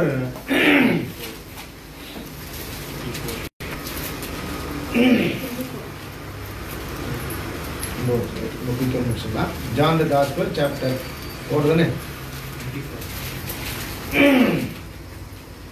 4ஆம் அதிகாரத்துல 23ஆம் வசனம். ಯೋಹಾನನ ಸುವಾರ್ತೆ 4ನೇ ಅಧಿಕಾರ 23ನೇ ವಚನ. ನಿಜವಾದ ಆರಾಧಕರು ತಂದೆಯನ್ನು ಆತ್ಮದಿಂದಲೂ ಸತ್ಯದಿಂದಲೂ ಆರಾಧಿಸುವ ಗಳಿಗೆಯು ಬರುತ್ತದೆ, ಅದು ಈಗಲೇ ಬಂದಿದೆ. ಯಾಕೆಂದರೆ ತನ್ನನ್ನು ಆರಾಧಿಸುವುದಕ್ಕೆ ತಂದೆಯು ಅಂತವರನ್ನು ಹುಡುಕುತ್ತಾನೆ. ಅಂತವ್ರ ಮೇಲೆ ಇಷ್ಟಪಡುತ್ತಾರೆ. That the worship pleasing to God. ಈ ಒಂದು ಆರಾಧನೆಯು ದೇವರಿಗೆ ಮೆಚ್ಚುಗೆ ಆಗಿರುವಂತದ್ದು. ஆண்டவரை ஆராதிக்கிறதுலே ஆண்டவருக்கு பிரியம் இருக்கணும். அது என்னது? ஆவியோடு அந்த தேவರನ್ನು ಆರಾಧಿಸುವಾಗ ಅದು ದೇವರಿಗೆ ಮೆಚ್ಚುಗೆ ಆಗಿರಬೇಕು. ಅಂತ ಆರಾಧನೆಯು ಆತ್ಮದಿಂದಲೂ ಸತ್ಯದಿಂದಲೂ ಕೂಡಿರುವಂತ ಆರಾಧನೆ. சும்மா வந்து worshipல ಚರ್ಚಿல வந்து உட்கார்றது ஆராதனை இல்ல. ಸುಮ್ಮನೆ ಬಂದು ಸಭೆಯಲ್ಲಿ ಕುಳಿತುಕೊಳ್ಳುವಂತದ್ದು ಆರಾಧನೆ ಅಲ್ಲ. எல்லாரும் பாட்டு பாடி ஆராதிக்கிறாங்க, நானும் பாட்டு பாடுறது ಆರಾಧನೆ. ಎಲ್ಲರೂ ಹಾಡು ಹಾಡಿ ಆರಾಧಿಸುತ್ತಾರೆ, ನಾನು ಹಾಡು ಹಾಡಿ ಆರಾಧಿಸುತ್ತೇನೆ ಅನ್ನುವಂಥದ್ದಲ್ಲ. ಆತ್ಮದಿಂದ ಸತ್ಯದಿಂದ ಆರಾಧಿಸುವ ಅದನ್ನ ಆವಿಯೋಡು ಉண்மையோடு ಆರಾಧಿக்கிறವರ ಮೇಲೆ ಆಂಡವರು ಇಷ್ಟமா ಇರ್ತಾರೆ. ಆದರೆ ಆತ್ಮದಿಂದಲೂ ಸತ್ಯದಿಂದಲೂ ಆರಾಧಿಸುವಂತ ಜನರ ಮೇಲೆ ದೇವರ ಮೆಚ್ಚುಗೆಯಾಗಿದೆ. எல்லாரும் சர்ச்சுக்கு வரும்போது இந்த சர்ச் வர்ஷிப்னு சொல்லும்போது we all mingle in spirit to worship the Lord. அந்த ಒಂದು ಆಸೆ ಏನಂದ್ರೆ ಸಭೆಯಲ್ಲಿ ನಾವು ಆರಾಧನೆ ಎಂದು ಬರುವಾಗ ನಾವೆಲ್ಲರೂ ಆತ್ಮ ಪರವಾಗಿ ಒಂದಾಗಿ ಸೇರಿ ದೇವರನ್ನು ಆರಾಧಿಸಬೇಕು. ಹೃದಯದಿಂದ ಆಂಡು ಆರಾಧಿಸಬೇಕು. ನಾವು ಹೃದಯದಿಂದ ದೇವರನ್ನು ಆರಾಧಿಸಬೇಕು. It is not worship to the mind. It is not worship from the mind. It is worship, open your mouth from the heart. ಇದು ಕೇವಲ ಮನಸ್ಸಿನಲ್ಲಿ ಮಾಡಿಕೊಳ್ಳುವ ಆರಾಧನೆ ಅಲ್ಲ, ನಮ್ಮ ಬಾಯಿಯನ್ನು ತೆರೆದು ಹೃದಯದ ಆಳದಿಂದ ಬರುವಂತ ಆರಾಧನೆ. Somebody has got misunderstand to how worship in spirit. ಕೆಲವರು ಆತ್ಮದಲ್ಲಿ ಆರಾಧಿಸುವುದನ್ನು ತಪ್ಪಾಗಿ ತಿಳಿದುಕೊಳ್ಳುತ್ತಾರೆ. ಕಣ್ಣುಗಳನ್ನು ಮುಚ್ಚಿ ಸುಮ್ಮನೆ ಇದ್ದು ಇರುವಂತದ್ದು ಆರಾಧಿಸುವಂತ ಕಾರ್ಯ ಎಂದು ನೆನೆಸುತ್ತಾರೆ. ಓಕೆ, ನಾನು ಇದು ಇಲ್ಲ ಅಂತ ಹೇಳಲ್ಲ, ಇದು ಇಲ್ಲ ಅಂತ ಹೇಳುವುದಿಲ್ಲ. This is not the worship at church. ಆದರೆ ಸಭೆಯಲ್ಲಿ ಮಾಡುವಂತದ್ದು ಇಂಥ ಆರಾಧನೆ ಅಲ್ಲ. சரியா? அதாச்சா சர்ச்ல வந்து spirit will mingle because we are the one spirit. ಸಭೆಯಲ್ಲಿ ಬಂದು ನಮ್ಮ ಆತ್ಮಗಳು ಸೇರಿ ಆರಾಧಿಸಬೇಕು, ಕಾರಣ ನಾವು ಒಂದೇ ಆತ್ಮ ಉಳ್ಳವರಾಗಿದ್ದೇವೆ. பரிசுத்தாவியர் இருக்கிறார், ಇಲ್ಲಿ ಪವಿತ್ರಾತ್ಮನೇ ಇದ್ದಾರೆ. தேவனை ஆராதிக்கும்படி நம்மை பலப்படுத்துகிறார். ನಾನು ವಾಕ್ಯವು ಹೇಳುತ್ತದೆ ದೇವರನ್ನು ಆರಾಧಿಸುವಂತೆ ನಮ್ಮನ್ನು ಬಲಪಡಿಸುವಂತ. அப்படி சொல்றது ஆவியோடும் உண்மையோடும் பலத்தோடும் பூரண சக்தியோட ஆண்டவனை பண்ணா ஆராதிக்கணும். இது வந்து சும்மா கத்துறது இஸ் நாட் எ வர்ஷிப். ಸುಮ್ಮನೆ ಜೋರಾಗಿ ಕಿರುಚುವಂತದ್ದು ಆರಾಧನೆ ಅಲ್ಲ. மனசுல ஆண்டவரை ஆராதிக்கணும். ಆ ಹೃದಯದ ಆಳದಿಂದ ದೇವರನ್ನು ಆರಾಧಿಸಬೇಕು. நீங்க வரும்பொழுது ஒரு எக்ஸைட்டா வரணும், ஆண்டவரே உம்மை ஆராதிக்க போறேன். ಅಂದ ಬರುವಾಗಲೇ ಒಂದು ಉತ್ಸಾಹದೊಡನೆ ಬರಬೇಕು. ದೇವರೇ ನಿಮ್ಮನ್ನು ಆರಾಧಿಸುವುದಕ್ಕೆ ಹೋಗುತ್ತೇನೆ, ತುದಿಗೆ போறேன், ನಿಮ್ಮನ್ನು ಸ್ತುತಿಸೋದಕ್ಕೆ ಹೋಗುತ್ತೇನೆ. டான்ஸ் ஆடுறதில்லை, ಕುಣಿದಾಟ ಆಡುವಂತದ್ದಲ್ಲ. ஓகே, டான்ஸ் ஆடுனா நான் இப்ப யோசிக்கிறேன், கை தட்டி அப்படி ஆராதிக்கிறது தப்பில்லை. ಕೈಗಳನ್ನ ತಟ್ಟಿ ಆರಾಧಿಸುವಂತದ್ದು ತಪ್ಪಿಲ್ಲ. ஆனா டர்ன்னு சத்தம் போடுறாங்க. ಆದ್ರೆ ಶಬ್ದಗಳನ್ನ ಇಟ್ಟು, ಬೇಡದಿರುವ ಶಬ್ದಗಳನ್ನ ಇಟ್ಟು ಆರಾಧಿಸುವಂತದ್ದು ವ್ಯರ್ಥ. விசில் ஒரே தப்பு. அது வந்து இட் இஸ் நாட் வர்ஷிப். அது விசில் அடிச்சா வர்ஷிப்பா? அப்புறம் டர்ன்னு சவுண்ட் ஆக்குறது, அப்புறம் ஆக்ஷன் ಒಂಥರ, அதெல்லாம் வர்ஷிப் இல்ல. வர்ஷிப்னா ஒரு டிசிப்ளின் இருக்கு. ಆರಾಧನೆಯಲ್ಲಿ ಒಂದು ಶಿಸ್ತಿದೆ. கரெக்டா? சரி, இப்போ நாம வந்து ஹியூமன் பீயிங், நமக்கே தெரியும் எது கரெக்ட் எது தப்பு. நமக்கு தெரியுதா தெரியலையா? ನಾವು ಸಾಧಾರಣ ಮನುಷ್ಯರಾಗಿರುವಾಗಲೇ ನಮಗೆ ಗೊತ್ತಾಗುತ್ತದೆ ಯಾವುದು ಸರಿ ಯಾವುದು ತಪ್ಪು ಎಂದು ಹೇಳಿ. எனக்கு ஒரு காரியம், இப்போ எனக்கு பொம்பளை பிள்ளை இருந்துச்சுன்னா, பொம்பளை பிள்ளை பெரிய பிள்ளையா இருந்துச்சுன்னா, அந்த பிள்ளை டான்ஸ் ஆடுறதை நான் பார்க்க முடியாது, நான் பார்க்க ಅಂಕಲ್ ಅವರ ಹೇಳುವ ಅಂಕಲ್ ಪ್ರಕಾರ ಲೈಕ್ ಅವರಿಗೆ ಒಂದು ಹೆಣ್ಣು ಮಗು ಇದ್ದರೆ ಆ ಮಗು ಒಂದು ಡ್ಯಾನ್ಸ್ ಆಡುವಂತದ್ದು, ಕುಣಿದಾಡುವಂತದ್ದು ಇಷ್ಟಪಡುವುದಿಲ್ಲ. ಯಾಕೆ ಇಷ್ಟಪಡ ಮಾಟ? ಯಾಕೆ ಇಷ್ಟಪಡುವುದಿಲ್ಲ? ನಾವು அந்த கலாச்சாரத்துல வளர்ந்தோம். ಯಾಕೆಂದ್ರೆ ನಾವು ಬೆಳೆದು ಬಂದಿರುವಂತ ಒಂದು ವಾತಾವರಣವು ಹಾಗಿದೆ. பொம்பளை பிள்ளைங்க அடக்கமா இருப்பாங்க, ಹೆಣ್ಣು ಮಕ್ಕಳು ಅಡಗಿಸಿಕೊಂಡು ಜೀವಿಸುತ್ತಾರೆ. அப்படி இல்ல, அவங்களுடைய சுபாவமே பைபிள் சுபாவமே குதிச்சு இது பண்றதெல்லாம் கிடையாது. பட் என்ஜாய், சந்தோஷமா இருக்கிறது வேற, சர்ச்சில் வந்து எல்லாம் ஆட்டம் போடுறது நமக்கு இஷ்டம் இல்லை. ಸಂತೋಷವಾಗಿರುವಂತದ್ದು ಬೇರೆ, ಆದ್ರೆ ಸಭೆಯಲ್ಲಿ ಬಂದು ಕುಣಿದಾಡುವಂತದ್ದು ವ್ಯತ್ಯಾಸವಾದಂತ. இல்லைன்னா சகோதரிகள் தனியா போய் டான்ஸ் ஆடுவீங்க, சகோதரர்கள் தனியா போய் டான்ஸ் ஆடுவீங்க, சரியா? பிரச்சனை இல்லை. அண்டர்ஸ்டாண்ட்? அப்போ ரட்சிக்கப்படாத ஒரு சகோதரன், ஒரு தம்பி வந்தா அவனுடைய கண் வந்து தவறா தான் யோசிக்கும். ರಕ್ಷಣೆ ಹೊಂದದೇ ಇರುವಂತಹ ಒಂದು ಸಹೋದರನು ಬರುವಾಗ ಅವನ ಕಣ್ಣುಗಳೇ ತಪ್ಪಾಗಿ ಯೋಚಿಸುತ್ತದೆ. ಇದೆಲ್ಲ ನಿಜ, ಇದೆಲ್ಲವೂ ಸತ್ಯವಾದದ್ದು. சபையில வந்து நம்ம அசுத்தத்துக்கு தரக்கூடாது. ಸಭೆಯಲ್ಲಿ ಬಂದು ಅಶುದ್ಧ ಕಾರ್ಯಗಳಿಗೆ ನಾವು ಸ್ಥಳ ಕೊಡೋದು. நம்மளே யோசித்து பாப்போமே, நம்மளே யோசித்து, நீங்க டீசெண்டா யோசித்து பாருங்க. சர்ச்சுக்கு வந்தப்போ நம்ம பிள்ளைகிட்ட நம்ம சொல்ல ஒழுங்கா உட்காரு சொல்றோமா சொல்லியா? ಸಭೆಗೆ ಬರುವಾಗ ನಾವು ನಮ್ಮ ಮಕ್ಕಳ ಬಳಿಯಲ್ಲಿ ಹೇಳುತ್ತೇವೆ ನೀನು ಶಿಸ್ತಾಗಿ ಕುಳಿತುಕೋ ಎಂದು. தமிழ்ல ஒன்று பப்பரப்பான உட்கார சொல்றது இல்லை. அது மாதிரி இங்க கலந்துட்டு வசனம் இல்லை. தமிழ்ல இருக்கிறதுனா ஒழுங்கினமா உட்கார வந்துமா, ಅಶಿಸ್ತಾಗಿ ಕುಳಿತುಕೊಳ್ಳುವಾಗ ನಾವು ಒಪ್ಪಿಕೊಳ್ಳುತ್ತೇವಾ? இதெல்லாம் நீ யோசித்து பாருங்க. அப்போ ஆராதனையில ஒரு ஒழுங்கு இருக்கு. ಆದ್ದರಿಂದ ಆರಾಧನೆ ಮಾಡುವ ಆರಾಧನೆಯಲ್ಲೂ ಒಂದು ಶಿಸ್ತಿದೆ. ஆனா ஏன் யூத் இதை டிசைர் பண்றாங்க அப்படின்னா அவங்களுக்கு ஸ்பிரிட்டை விட பிசிக்கல் ಎಕ್ಸೈಟ್ಮೆಂಟ್ தான் ಇಷ್ಟமா இருக்கு. ಯಾಕೆ ಯೌವನಸ್ಥರು ಕುಣಿದಾಟವನ್ನು ಇಷ್ಟಪಡುತ್ತಾರೆ ಅಂದ್ರೆ ಅವರ ಆತ್ಮಕ್ಕಿಂತಲೂ ಅವರ ಶಾರೀರ ಪ್ರಕಾರವಾಗಿ ಅದರಲ್ಲಿ ಉತ್ಸಾಹ ಪಡುವುದಕ್ಕೆ ಯೋಚಿಸುತ್ತಾರೆ. ನಿಜமா இல்லையா? ಆಮೆನ್. டான்ஸ் ஆடுவாங்க, எல்லாருக்கும் ஆசை இருக்கா இல்லையா? ஆசை அதான் கட் பண்ணி டான்ஸ் ஆடுவாங்க. சரி, ஏன் சொல்றேன்னா நம்மளே சொல்றோம், ஹியூமன் பீயிங் நமக்கே தெரியுது ஒழுக்கமா உட்காரணும், கால் ஆட்டக்கூடாது சொல்றோம் இல்லையா? ஒழுக்கமா உட்காரணும், இதெல்லாம் வந்து வீட்டுல செய்யறோம். சர்ச்சில் அதை விட நம்ம அதிகமா ಒಳ್ಕತೆ ಎದುರುಪಾಗಿರೋ ಇದು ತಪ್ಪಿಲ್ಲ. It is good. ನೋ, ನಾವು ಮನೆಯಲ್ಲಿ ಇರುವಾಗಲೇ ಒಂದು ಶಿಸ್ತಾಗಿ ಕುಳಿತುಕೊಳ್ಳುವಂಥದ್ದು, ಕಾಲಲ್ಲಾಡಿಸದೇ ಇರುವಂಥದ್ದು ಅನೇಕ ಕಾರ್ಯಗಳ ಕುರಿತಾಗಿ ಹೇಳುತ್ತೇವೆ. ಆದ್ರೆ ಮನೆಗಿಂತಲೂ ಹೆಚ್ಚಿನದಾಗಿರುವ ಸಭೆಯಲ್ಲಿ ಇದಕ್ಕಿಂತಲೂ ನಾವು ಭಯದಿಂದ ಇರಬೇಕು. ಇಲ್ಲನೋ ಒಂದು பண்ணல பாஸ்டர் மட்டும் டான்ஸ் ஆட்ட நோ ப்ராப்ளம், தப்பு இல்லை. ஓகே, பாஸ்டர் மட்டும் என்ன பண்ணலாம், இன்னொன்னு ஆடியோ விசுவாசி சைலண்டா இருக்கும், அது கரெக்ட் தானே? சரி, ஒரு ஒரு ஒரு காமர்ஸ் ஒரு என்ன சொல்றது காம்ப்ரமைஸா ஒரு காமன் செட் போடணும். காம்ப்ரமைஸ் போயிடும், காமன் செட் போயிடும். என்னன்னு ஓகே பாஸ்டர் நீ ಮಾತ್ರ ಡ್ಯಾನ್ಸ್ ಆಡ್ರಿ, ವಿಶ್ವಾಸಿಗಳ ಡ್ಯಾನ್ಸ್ ಆಡೋದು ಕೂತ್ಕೊಳ್ಳಿರಿ. ಕರೆಕ್ಟಾ? ತುಂಬಾ ತಪ್ಪಗಿರುವ ಡ್ಯಾನ್ಸ್ ಆಡಿದ್ರೆ ಕೆಲವರು ಬಿಡ್ಬಿಡ್ತಾರೆ. சரியா? சரி, ஒரு ஒழுங்கு ஆராதனையில ஆண்டவருக்கு பிரியன்னா ஆவியோடும் உண்மையோடும் ஆண்டவர். அதுக்கு முன்னாடி ஒரு வசனம் சொல்றது, பயத்தோடு கர்த்தரை செய்வீர்கள், நடுக்கத்தோடு கழிவு கூறுங்கள். அப்படின்னா எப்படியாவது ತಪ್ಪು நடந்துருமோன்னு பயப்படும். ವಾಕ್ಯವು ಹೇಳುತ್ತದೆ, ಮತ್ತೊಂದು ವಚನ ಹೇಳುತ್ತದೆ, ಭಯದಿಂದಲೂ ನಡುಕದಿಂದಲೂ ದೇವರನ್ನು ಸೇವಿಸಿ. ಓಪನ್ சொல்றீங்க, ತಪ್ಪಾ எடுத்துக்கூடாது. ಓಕೆ, ಕೆಲವು ಕಾರ್ಯಗಳ ನಿಮಗೆ ಓಪನ್ ಆಗಿ ಹೇಳುತ್ತೆ, ಅದನ್ನು ತಪ್ಪಾಗಿ ತಿಳಿದುಕೊಳ್ಳಿ. ஸ்டாப் பண்ணிடுங்க, சொல்லல உங்களுடைய அண்டர்ஸ்டாண்ட் சப்டம் தப்பா இருக்கலாம். சி, இதெல்லாம் வந்து ஒரு டிசிப்ளின். ಇದೆಲ್ಲವೂ ಕೂಡ ಒಂದು ಶಿಸ್ತು, ಒಂದು ತೋರಿಸುವಂತ ಒಂದು ಕಾರ್ಯವು. சி, ஒரு நாள் ஒரு பாஸ்டருடைய பொண்ணு அவ வந்து டிஷர்ட் போட்டு பனியன் போட்டு ட்ரெஸ் போட்டு வந்து எனக்கு முன்னாடி நின்று கேட்டா. அவ என் அண்ணன் கூடுவா, ரொம்ப சின்ன பிள்ளை. அவ கேட்டா, அண்ணன் இந்த ட்ரெஸ் கரெக்டா இருக்கான்னு கேட்டா. நான் உண்மையை சொன்னேன், இது நல்லா இல்லம்மா, அசிங்கமா இருக்கு, நீ போயிட்டு ಮಾತಿಗೆ அப்படின்னு சொன்னேன். ಒಂದು ಪಾಸ್ಟರ್ ಮಗಳು ಅವ್ರು ಬಂದು ಅಂಕಲ್ ಬಳಿಯಲ್ಲಿ, ಅಣ್ಣ ಈ ಒಂದು ವಸ್ತ್ರ ಹೇಗಿದೆ ಎಂದು ಟೀ ಶರ್ಟ್ ಅನ್ನು ಹಾಕಿ ಕೇಳಿದ್ರು.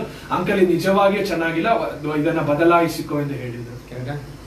தெரியுது, பார்க்கும்போது சரியில்லை, இது ನೋಡುವಾಗ ಇದು ಸರಿ ಇಲ್ಲ ಎಂದು ತಿಳಿಯುತ್ತದೆ. இல்ல நான் அப்படிதான் போவேன், கண்ணை மூடிக்க அப்படின்னா தப்பு. ಇಲ್ಲ ನಾನು ಹೀಗೆ ಹಾಕಿಕೊಳ್ಳುತ್ತೇನೆ, ನೀನು ನಿನ್ನ ಕಣ್ಣನ್ನ ಮುಚ್ಚಿಕೋ ಎಂದು ಹೇಳುವುದಾದ್ರೆ ಅದು ತಪ್ಪು. ஒழுக்க இருக்கு, ಒಂದು ಶಿಸ್ತಿದೆ.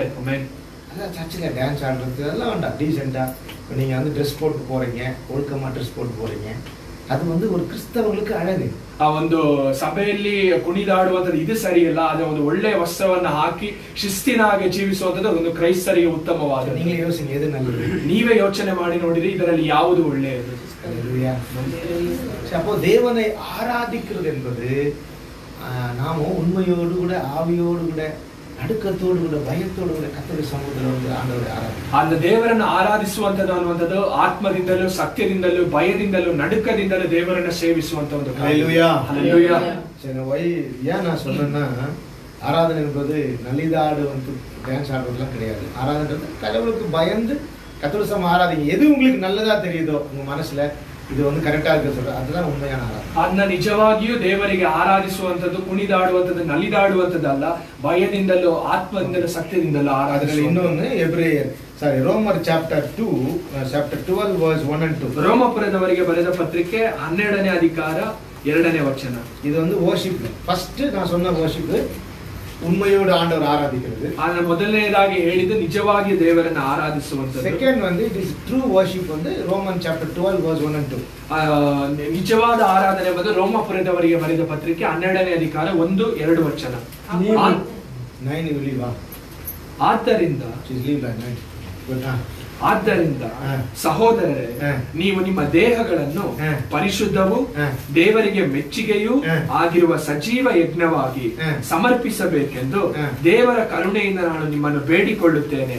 ಇದೇ ನಿಮ್ಮ ಯೋಗ್ಯವಾದ ಆರಾಧನೆ. Amen. Hallelujah. Hallelujah. See, the second thing is, which is the real worship?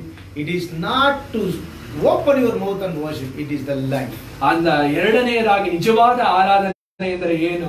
ಬಾಯಿಂದ ಮಾಡುವಂತ ಆರಾಧನೆ ಅಲ್ಲ, ಆದ್ರೆ ನಮ್ಮ ಜೀವಿತದ ಮೂಲಕವಾಗಿ ಮಾಡುವಂತ ಆರಾಧನೆ. அர்த்தம் ஆயிடுச்சுனா? செகண்ட் வர்ஷிப் அப்படின்னா இது வர்ஷிப்ல முக்கியமானோம்னா சர்ச்சில் வந்து ஆண்டவரை வாயை திறந்து இருதயத்தின் ஆழத்துல ஸ்தோத்திரம் அல்லேலூயா என்று ஆராதிக்கிறது அல்ல, அது மட்டும் இல்ல பண்ணக்கூடாது, அது மட்டும் இல்ல. ரியல் வர்ஷிப்னா நம்ம லைஃப்ல நம்ம ஆண்டவருக்கு நம்ம முழுமையாய் அர்ப்பணித்து ஆண்டவருக்கு பிரியமாய் வாழ்கிற வாழ்க்கை தான் it is the real worship. ಅದನ್ನ ಎರಡನೆಯದಾಗಿ ಸಭೆಯಲ್ಲಿ ಬಂದು ಕೂಗಾಡಿ ದೇವರನ್ನು ಆರಾಧಿಸುವಂತದ್ದು ನಿಜವಾದ ಆರಾಧನೆ ಅಲ್ಲ, ಆದರೆ ನಮ್ಮ ಜೀವಿತದಲ್ಲಿ ದೇವರಿಗೆ ಒಪ್ಪಿಸಿಕೊಟ್ಟು ಆತನ ಮೆಚ್ಚುಗೆಯಾದ ಕಾರ್ಯಗಳನ್ನ ಮಾಡುವಂತದ್ದೇ ನಿಜವಾದ ஆராதனை. ஏன்னா நம்முடைய ஜீவிதம் சரியில்லாம நம்ம ஆராதிக்கிறது ஆண்டவர் விரும்பல. ಯಾಕಂದ್ರೆ ನಮ್ಮ ಜೀವಿತ ಸರಿ ಇಲ್ಲದೆ ಇರುವಾಗ ನಾವು ಆರಾಧಿಸುವಂತದನ್ನ ದೇವರು ಇಷ್ಟಪಡುವುದಿಲ್ಲ. அப்போ அது பாத்தீங்கன்னா Mark chapter 7 verse 7. ಮಾರ್ಕನ ಸುವಾರ್ತೆ 7ನೇ ಅಧಿಕಾರ 7ನೇ ವಚನ. ಇವೆಲ್ಲ ತಿಳಿದ ವಚನ ಅಡಿಗಡಿ ಪ್ರಕಾಶ. I used to reference this word always, no?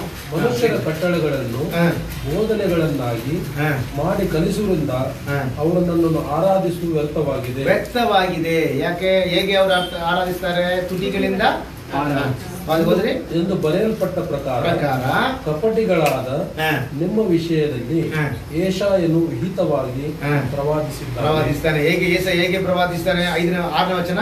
ಈ ಜನರು ತಮ್ಮ ತುಟಿಗಳಿಂದ ನನ್ನನ್ನು ಸನ್ಮಾನಿಸುತ್ತಾರೆ. இந்த ஜனங்க வந்து வாயை திறந்து என்ன துதிக்கிறாங்க. ಈ ಜನರು ದೇವರನ್ನ, ಅಲ್ಲಿ ಇರುವಂತ ಜನರು ದೇವರನ್ನ ತುಟಿಗಳಿಂದ ಆರಾಧಿಸುತ್ತಿದ್ದಾರೆ. இருதயம் தூரமா, ಆದರೆ ಅವರ ಹೃದಯವು ದೇವರಿಂದ ದೂರವಾಗಿದೆ. அப்படின்னா நம்முடைய வாழ்க்கைக்கும் நம்முடைய ஆராதனைக்கும் ಸಂಬಂಧ ಇಲ್ಲ. ಅದರ ಅರ್ಥ ನಮ್ಮ ಜೀವಿತಕ್ಕೂ ನಾವು ಮಾಡುವ ಆರಾಧನೆಗೂ ಸಂಬಂಧ ಇಲ್ಲ. இந்த ஆராதனை ದೇವರು ಅಂತ ಆರಾಧನೆಯನ್ನು ನೋಡಿ ಹೇಳುತ್ತಾರೆ, ಈ ಆರಾಧನೆ ஒரு ஆராதனை இருக்கு. அந்த ஆராதனைக்கு பேர் என்ன? ஆராதனைக்கு பேர் என்ன? வேஸ்ட். அந்த ಒಂದು ಆರಾಧನೆ ಇದೆ, ಅದು ವ್ಯರ್ಥವಾದಂತ ಒಂದು ಆರಾಧನೆ. இது இஸ்ரவேல் ஜனங்களை பார்த்து சொன்னார். ಇದು ಇಸ್ರೇಲ್ ಜನರನ್ನು ನೋಡಿ ಹೇಳಿದಂತ ಒಂದು ஏன் வந்து ஆராதனை பண்ற? ನೀವು ಯಾಕೆ ಬಂದು ನನ್ನನ್ನು ಆರಾಧಿಸುತ್ತೀರಾ? வேஸ்ட். ಇದು ವ್ಯರ್ಥ. நீ ಮಾರಾಮ ಆರಾಧನೆ பண்ணி வேஸ்ட். ನೀ ನಿನ್ನನ್ನು ಮಾರ್ಪಡಿಸಿಕೊಳ್ಳದೆ ಮಾಡುವ ಆರಾಧನೆ ವ್ಯರ್ಥ. அப்போ ஆராதனையில் செகண்ட் இட்ஸ் ரியல் திங்ஸ். நம்முடைய வாழ்க்கையிலே ನಮ್ಮ ಆಂಡವರೇ ಆರಾಧಿಪದೇ. ಆದ್ದರಿಂದ ಆರಾಧನೆಯಲ್ಲಿ ಎರಡನೇ ಒಂದು ಮುಖ್ಯವಾದ ಒಂದು ಕಾರ್ಯವು ನಮ್ಮ ಜೀವಿತದಲ್ಲಿ ನಿಜವಾಗಿ ದೇವರನ್ನು ಆರಾಧಿಸುವಂತದ್ದು. ಆರಾಧನೆ ಮೂರನೆಯ ಕಾರ್ಯವು நிறைய உங்களுக்கு சொல்லி கொடுக்கணும்னு நினைச்சேன். ஓகே, விடுங்க. அப்போ சப்போஸ் நீங்க மிக்ஸ் பண்ணீங்கன்னா நீங்க யூடியூப்ல சாரி ஃபேஸ்புக்ல பாத்துக்கலாம். Third things. இப்போ ஃபர்ஸ்ட் ஆராதனை டோட்டல் 4 திங்ஸ். அதுல ஃபர்ஸ்ட் ஆராதனை, அதுல தேர்ட் திங்ஸ். ಆರಾಧನೆಯಲ್ಲಿ ಮೂರನೇ ಕಾರ್ಯವು ಫಸ್ಟ್ ಸಾಮುವೇಲ್ ಚಾಪ್ಟರ್ 15 verse 22. 1 ಸಮುವೇಲನ ಪುಸ್ತಕ 15ನೇ ಅಧಿಕಾರ 22ನೇ ವಚನ.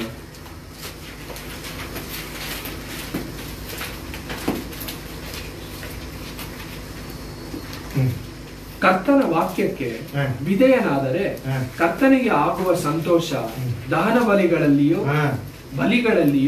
ಆಗುವುದು. ಇಗೋ, ಬಲಿಗಿಂತ ವಿಧೇಯವಾಗುವುದು ಟಗರುಗಳ ಕೊಬ್ಬಿಗಿಂತ ಆಲೈಸುವುದು ಉತ್ತಮವಾಗಿರುವುದು. ಯಾಕೆಂದರೆ ಎದುರು ಬೀಳುವುದು ಕಣಿ ಹೇಳುವಂತದ್ದು ಪಾಪವಾಗಿದೆ. 22வது வசனம்.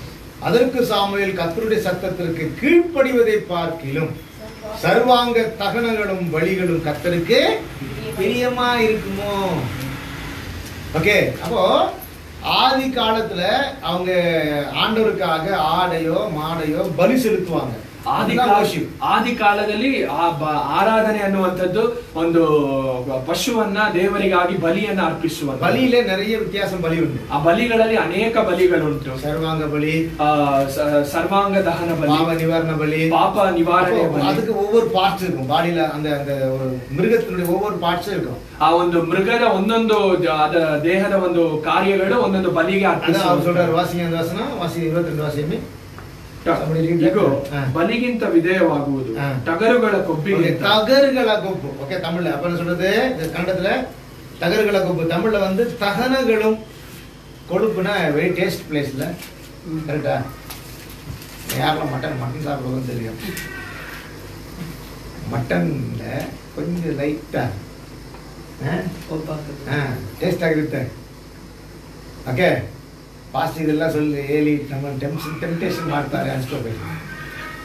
ನಿಜ ಯೇಸು ಸ್ವಾಮಿ ಒಂದು ಬಲಿಗೆ ಒಂದು ಕಾರ್ಯ ಹೇಳಿದ್ರು. ಒಂದೊಂದು ಬಲಿಗೂ ಒಂದೊಂದು ಪಶುವಿನ ಕಾರ್ಯ ಹೇಳಲ್ಪಟ್ಟಿದೆ. ಸರಿಯಾ? இந்த பார்ட்ஸ் சூப்பரா இருக்கும். ಈ ಒಂದು ಭಾಗವು ಚೆನ್ನಾಗಿರುತ್ತದೆ. படைச்சது ஆண்டவர் சொல்லி கொடுக்குறாரு. ಉಂಟು ಮಾಡಿದ ದೇವರೇ.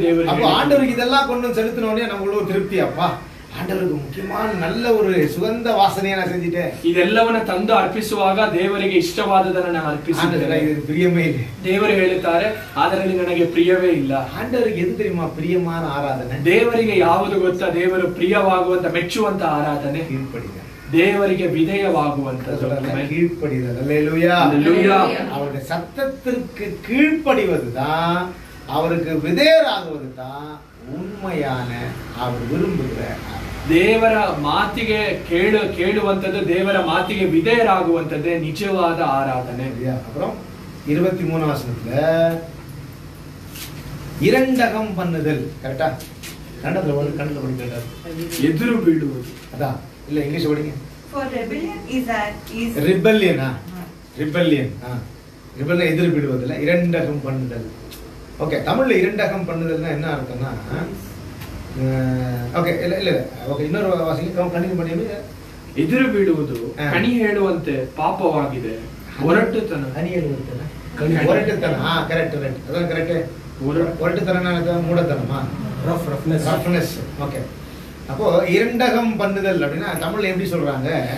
இரண்டகம்னா வேஷம் போடுறதுன்னு சொல்றாங்க. ತಮಿಳಲ್ಲಿ ಬರೆದಿರುವಂತ ವಾಕ್ಯದ ಪ್ರಕಾರ ವೇಷ ಹಾಕುವಂತ.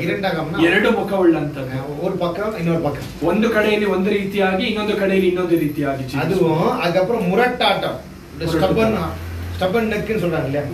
பக்கದ ಕುತ್ತಿಗೆ. இங்க நான் பார்த்தியா? அப்பெல்லாம் நான் சின்ன வயசுல டீச்சர், சாரி வேற யாரை குறித்து சொல்லக்கூடாது, என்ன குறித்து சொல்றேன். ಟೀಚರ್ ಏನು ಅಡಿಗೆ ரொம்ப ರಫ್ அப்படின்னு இருப்பைಯ என்னை பார்த்து பயந்து விட்டுருவாங்க ಟೀಚರ್. ಚಿಕ್ಕ ವಯಸ್ಸಲ್ಲಿ ಬೋಧಕರು ಅವರು ಒಂದು ಸ್ಕೂಲಲ್ಲಿ ಇರುವಾಗ ಒಂದು ಶಿಕ್ಷಕರು ಬರುವಾಗ ಇವರು ಒರಟುತನದಲ್ಲಿ ನಿಲ್ಲುವಂತದ್ದು. ಟೀಚರ್ನ ಸ್ಕೂಲ್ ಟೀಚರ್ ಇಲ್ಲ, ಟ್ಯೂಷನ್ ಟೀಚರ್. ಸ್ಕೂಲ್ ಟೀಚರ್ನ ಟ್ಯೂಷನ್ ಟೀಚರ್ ರಫ್ ಮೊರೆಪ್ಪ ಅವ್ರೆ ಅವ್ರನ್ನ ನೋಡಿ ಒಂದು ಗುರಾಯಿಸುವಂತದ್ದು. ಚಿಕ್ಕ ವಯಸ್ಸು 5th ಸ್ಟ್ಯಾಂಡರ್ಡ್ படிக்கிறேன். ಒಂದು 5ನೇ ತರಗತಿಯಲ್ಲಿ ಇರುವಾಗ ಮೊರಟುತನ. ನಾನಾ சொன்னாலும் நோ, ಏನು ಹೇಳಿದರೂ ಕೂಡ ಇಲ್ಲ ಎಂದು ಹೇಳಿ ಹೊರಟುತನದಲ್ಲಿ ನಿಲ್ಲುವಂತದ್ದು. ಬೇರೆ என்னதா சொன்னாலும் செய்ய மாட்டாங்க. ಕೆಲವರು ಏನು ಹೇಳಿದರೂ ಕೂಡ ಮಾಡುವುದಿಲ್ಲ. ಅಂಗಡಿಗೆ ಹೋಗಿ ಬನ್ನಿ சொன்னா நோ, அது கண்டினியூவா நோன்னு போயிட்டே இருக்குல்ல அப்படியே. சரியா? கிறிஸ்தவம் என்பது அருமையான ஒரு ஜீவிதம். அல்லேலூயா. ಒಂದು ಕ್ರೈಸ್ತರ ಒಂದು ಜೀವಿತವು ಒಂದು ಸುಂದರವಾದಂತ ಒಂದು ಜೀವಿತ. The Bible says, வேதம் என்ன சொல்லுதுன்னா, நம்ம வந்து ஸ்டெப்பன் ஹார்ட்டா இருக்கிறது, அதுக்கப்புறம் ரெண்டு முகமா இருக்கிறது, இதெல்லாம் வந்து ஆண்டவருக்கு பிரியமில்லாத காரியம். ಸತ್ಯವೇದ ಏನು ಹೇಳುತ್ತದೆ ಅಂದ್ರೆ ಒಂದು ಎರಡು ಮುಖವಾಡ ಉಳ್ಳಂತ ಒಂದು ಜೀವಿತವು, ಒರಟುತನವು ಇದು ದೇವರ ಮಕ್ಕಳ ಜೀವಿತ. ಇದು ಒಂದು ವಿಗ್ರಹ ಆರಾಧನೆಗೆ ಸಮ. ಇದು ವಿಗ್ರಹ ಆರಾಧನೆಗೆ ಸಮವಾಗಿರುವಂತ ಗುಣಗಳು ಅಂತ ವಾಕ್ಯ ಹೇಳುತ್ತದೆ. அப்போ மூன்றாவதான ஒரு ஆராதனை ஆண்டவருக்கு ಆದ್ನ ಮೂರನೆಯದಾಗಿ ದೇವರು ಮೆಚ್ಚುವಂತ ಆರಾಧನೆ ದೇವರ ಮಾತಿಗೆ ವಿಧೇಯವಾಗುವಂತದ್ದು. ಕೀழ்ಪಡಿದಲ್ ದೇವರಿಗೆ ಮಹಿಮೆ. ನಾವು ವಿಧೇಯವಾಗುವಂತದ್ದು ದೇವರನ್ನ ಮಹಿಮೆ ಪಡಿಸುತ್ತದೆ. சரி சொல்லுங்க, நீங்க கீழ்ப்படி. யூசுவலா சர்ச்னு வரும்போது பாஸ்டருக்கு ವಿಶ್ವಾಸಿಗಳು ಕೀழ்ಪಡಿಬೇಕು. ಸಭೆ ಎಂದು ಹೇಳುವಾಗ ಸಭೆಯ ಬೋಧಕರಿಗೆ ಸಭೆಯ ವಿಶ್ವಾಸಿಗಳು ವಿಧೇಯರಾಗಬೇಕು. விதேயரானா நான் வளர்ந்த பாஸ்டர் அப்படி, ஆனா உங்க பாஸ்டர்லாம் அப்படி கிடையாது. நான் வளர்ந்த பாஸ்டர்லாம் என்ன சொன்னாலும் செய்யணும். என்ன சொன்னாலும் என்ன வேலை தான் செய்ய சொல்றாரு, ஆனா நான்லாம் சொல்ல மாட்டாரு. ஆனா என்னன்னா உபதேசம் பண்றேன், நான் ஐ டீச்சிங் யூ. ಉಪದೇಶಕ್ಕೆ ನೀವು ಕೀழ்ಪಡಿ, ಅದು ಬೋದು. அல்லேலூயா. ಮಾಡುವಂತ ಉಪದೇಶಕ್ಕೆ ನೀವು ವಿಧೇಯರಾಗಬೇಕು. வேற ஏனில்ல. உங்களுக்கு கொடுக்குற ஆலோசனை உபதேசத்துக்கு கீழ்ப்படிஞ்சு நீங்க ஆண்டவருக்கு உண்மையா வாழ்ந்தா அதுதான் ஆசீர்வாதம். ನೀವು Hallelujah. ಕೊಡುವಂತ ಆಲೋಚನೆಗೆ ಉಪದೇಶಕ್ಕೆ ಕೇಳಿ ಅದರಂತೆ ನೀವು ಜೀವಿಸಿದರೆ ಅದು ದೇವರಿಗೆ ಮೆಚ್ಚುಗೆ. வர்ஷிப்ல ஆண்டவருக்கு பிரியமா பண்ணணும். 3 வர்ஷிப். அதுல ஒண்ணு சர்ச்சுக்கு வந்தா எப்படி வர்ஷிப் பண்ணணும்? இருதயத்தின் ஆழத்தில் உண்மையோடும் சத்தியத்தோடும் ஆண்டவரை ஆராதிக்கணும். அது ஒழுக்க இருக்குன்னு சொல்லுவோம். அந்த ಮೊದಲನೆಯದಾಗಿ ಸಭೆಗೆ ಬರುವಾಗ ಆತ್ಮದಿಂದಲೂ ಸತ್ಯದಿಂದಲೂ ನಾವು ಮಾಡುವಂತ ಒಂದು ಆರಾಧನೆ. ரெண்டாவது தலையில வந்து இது போடுவாங்க இல்லையா? நீங்க போட்டிருக்கீங்களா? சரியா? இது போட்டு ஆராதிக்கிறதுன்றது பெண்களுடைய பவியத்தை குறிக்கும், அடக்கத்தை தான் குறிக்கும்.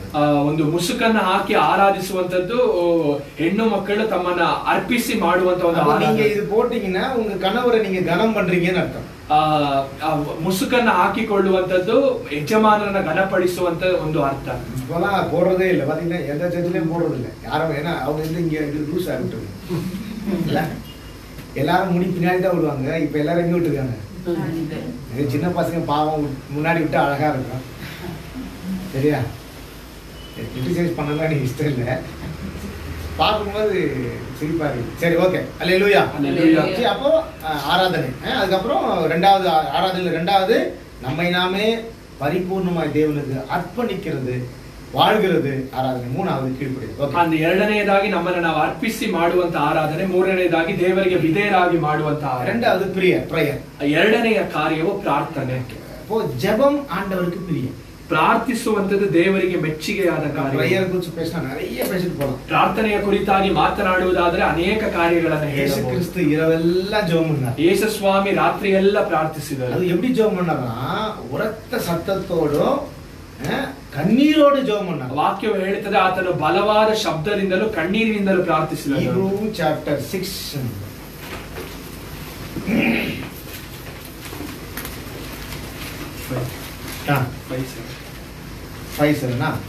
Hebrew chapter 5 verse 7.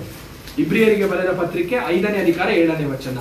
ಆತನು ತನ್ನ ಶರೀರದ ದಿನಗಳಲ್ಲಿ ಮರಣದಿಂದ ತಪ್ಪಿಸಲು ಶಕ್ತವಾಗಿರುವ ಆತನಿಗೆ ಬಲವಾಗಿ ಕೂಗುತ್ತಾನೆ. ಬಲವಾಗಿ ಅವನ ಸತ್ತಮಾ ಅವನ ವಾಯ ತರಂದು ಜೋಮ್ பண்ணார். ಕಣ್ಣೀರನ್ನು ಸುರಿಸುತ್ತಾ அழுகையோடு ஜெபம் பண்ணார். ಪ್ರಾರ್ಥನೆ ವಿಜ್ಞಾಪನೆಗಳನ್ನು ಸಮರ್ಪಿಸಿ அழுகையோடு ஜெபம் பண்ணி விண்ணப்பத்தை செலுத்தி பயப்பட்டதிருந்த ಕೇಳಲ್ಪಟ್ಟರು. ஹalleluya. அப்ப இயேசு கிறிஸ்துவுடைய பிரேயர் எப்படி இருந்துச்சு? ಅದರಿಂದ ಯೇಸು ಸ್ವಾಮಿಯ ಪ್ರಾರ್ಥನೆ ಹೇಗಿತ್ತು? நம்மள மாதிரி என்ன சொல்றது, நேம் ஷேக் பிரேயரா? நமக்கு வாசி பிரேயர், நமக்கு வாஸ்தே பிரேயர் இல்ல. அப்புறம் சும்மா கண்தோட பிரேயர், தோத்திர ஆத்திர ஹalleluya முடிஞ்சு. கரெக்டா? அந்த ஜெபம் ஓகே, அவங்க ஆண்டவர் கேட்கணும்னு எனக்கு சந்தோஷம். ஏன்னா அவங்க ஜெபத்தை கேட்டு ஆண்டவர் அற்புதம் செய்யணும். ஹalleluya. ஆனா அப்போ நாம வந்து ஒரு அலட்சியமா ஜெபம் பண்ணோம். ನಾವು ಅಲಕ್ಷ್ಯವಾಗಿ ಪ್ರಾರ್ಥಿಸಬಾರದು. irrespected நம்ம ஜெபம் பண்ணோம். ನಾವು ಒಂದು ಗೌರವವಿಲ್ಲದೆ ಒಂದು ಪ್ರಾರ್ಥಿಸಬಾರದು. because we pray to the Lord, he is a very honorable person.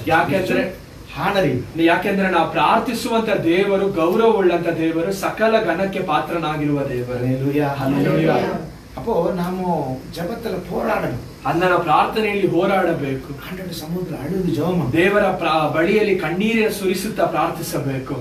ஏன் இப்போ நீங்க பாத்தீங்கன்னா அந்த now age see there is no prayer but the prayer is there but the prayer is not very effective. ಆದ್ರೆ ಈ ದಿವಸಗಳಲ್ಲಿ ನೋಡುವಾಗ ಪ್ರಾರ್ಥನೆ ಇರಬಹುದು, ಆದರೆ ಪ್ರಾರ್ಥನೆ ಪರಿಣಾಮಕಾರವಾಗಿ ಇರುವುದಿಲ್ಲ. இப்போ நீங்க prayer meeting வெளியில வச்சீங்கன்னா ஒரு 500 பேர் வந்தா 50 பேர் உள்ள உட்கார்ந்திருப்பான், 450 பேர் வெளிய பிஸ்கட் சாப்பிட்டுருப்பாங்க. கரெக்ட்டா?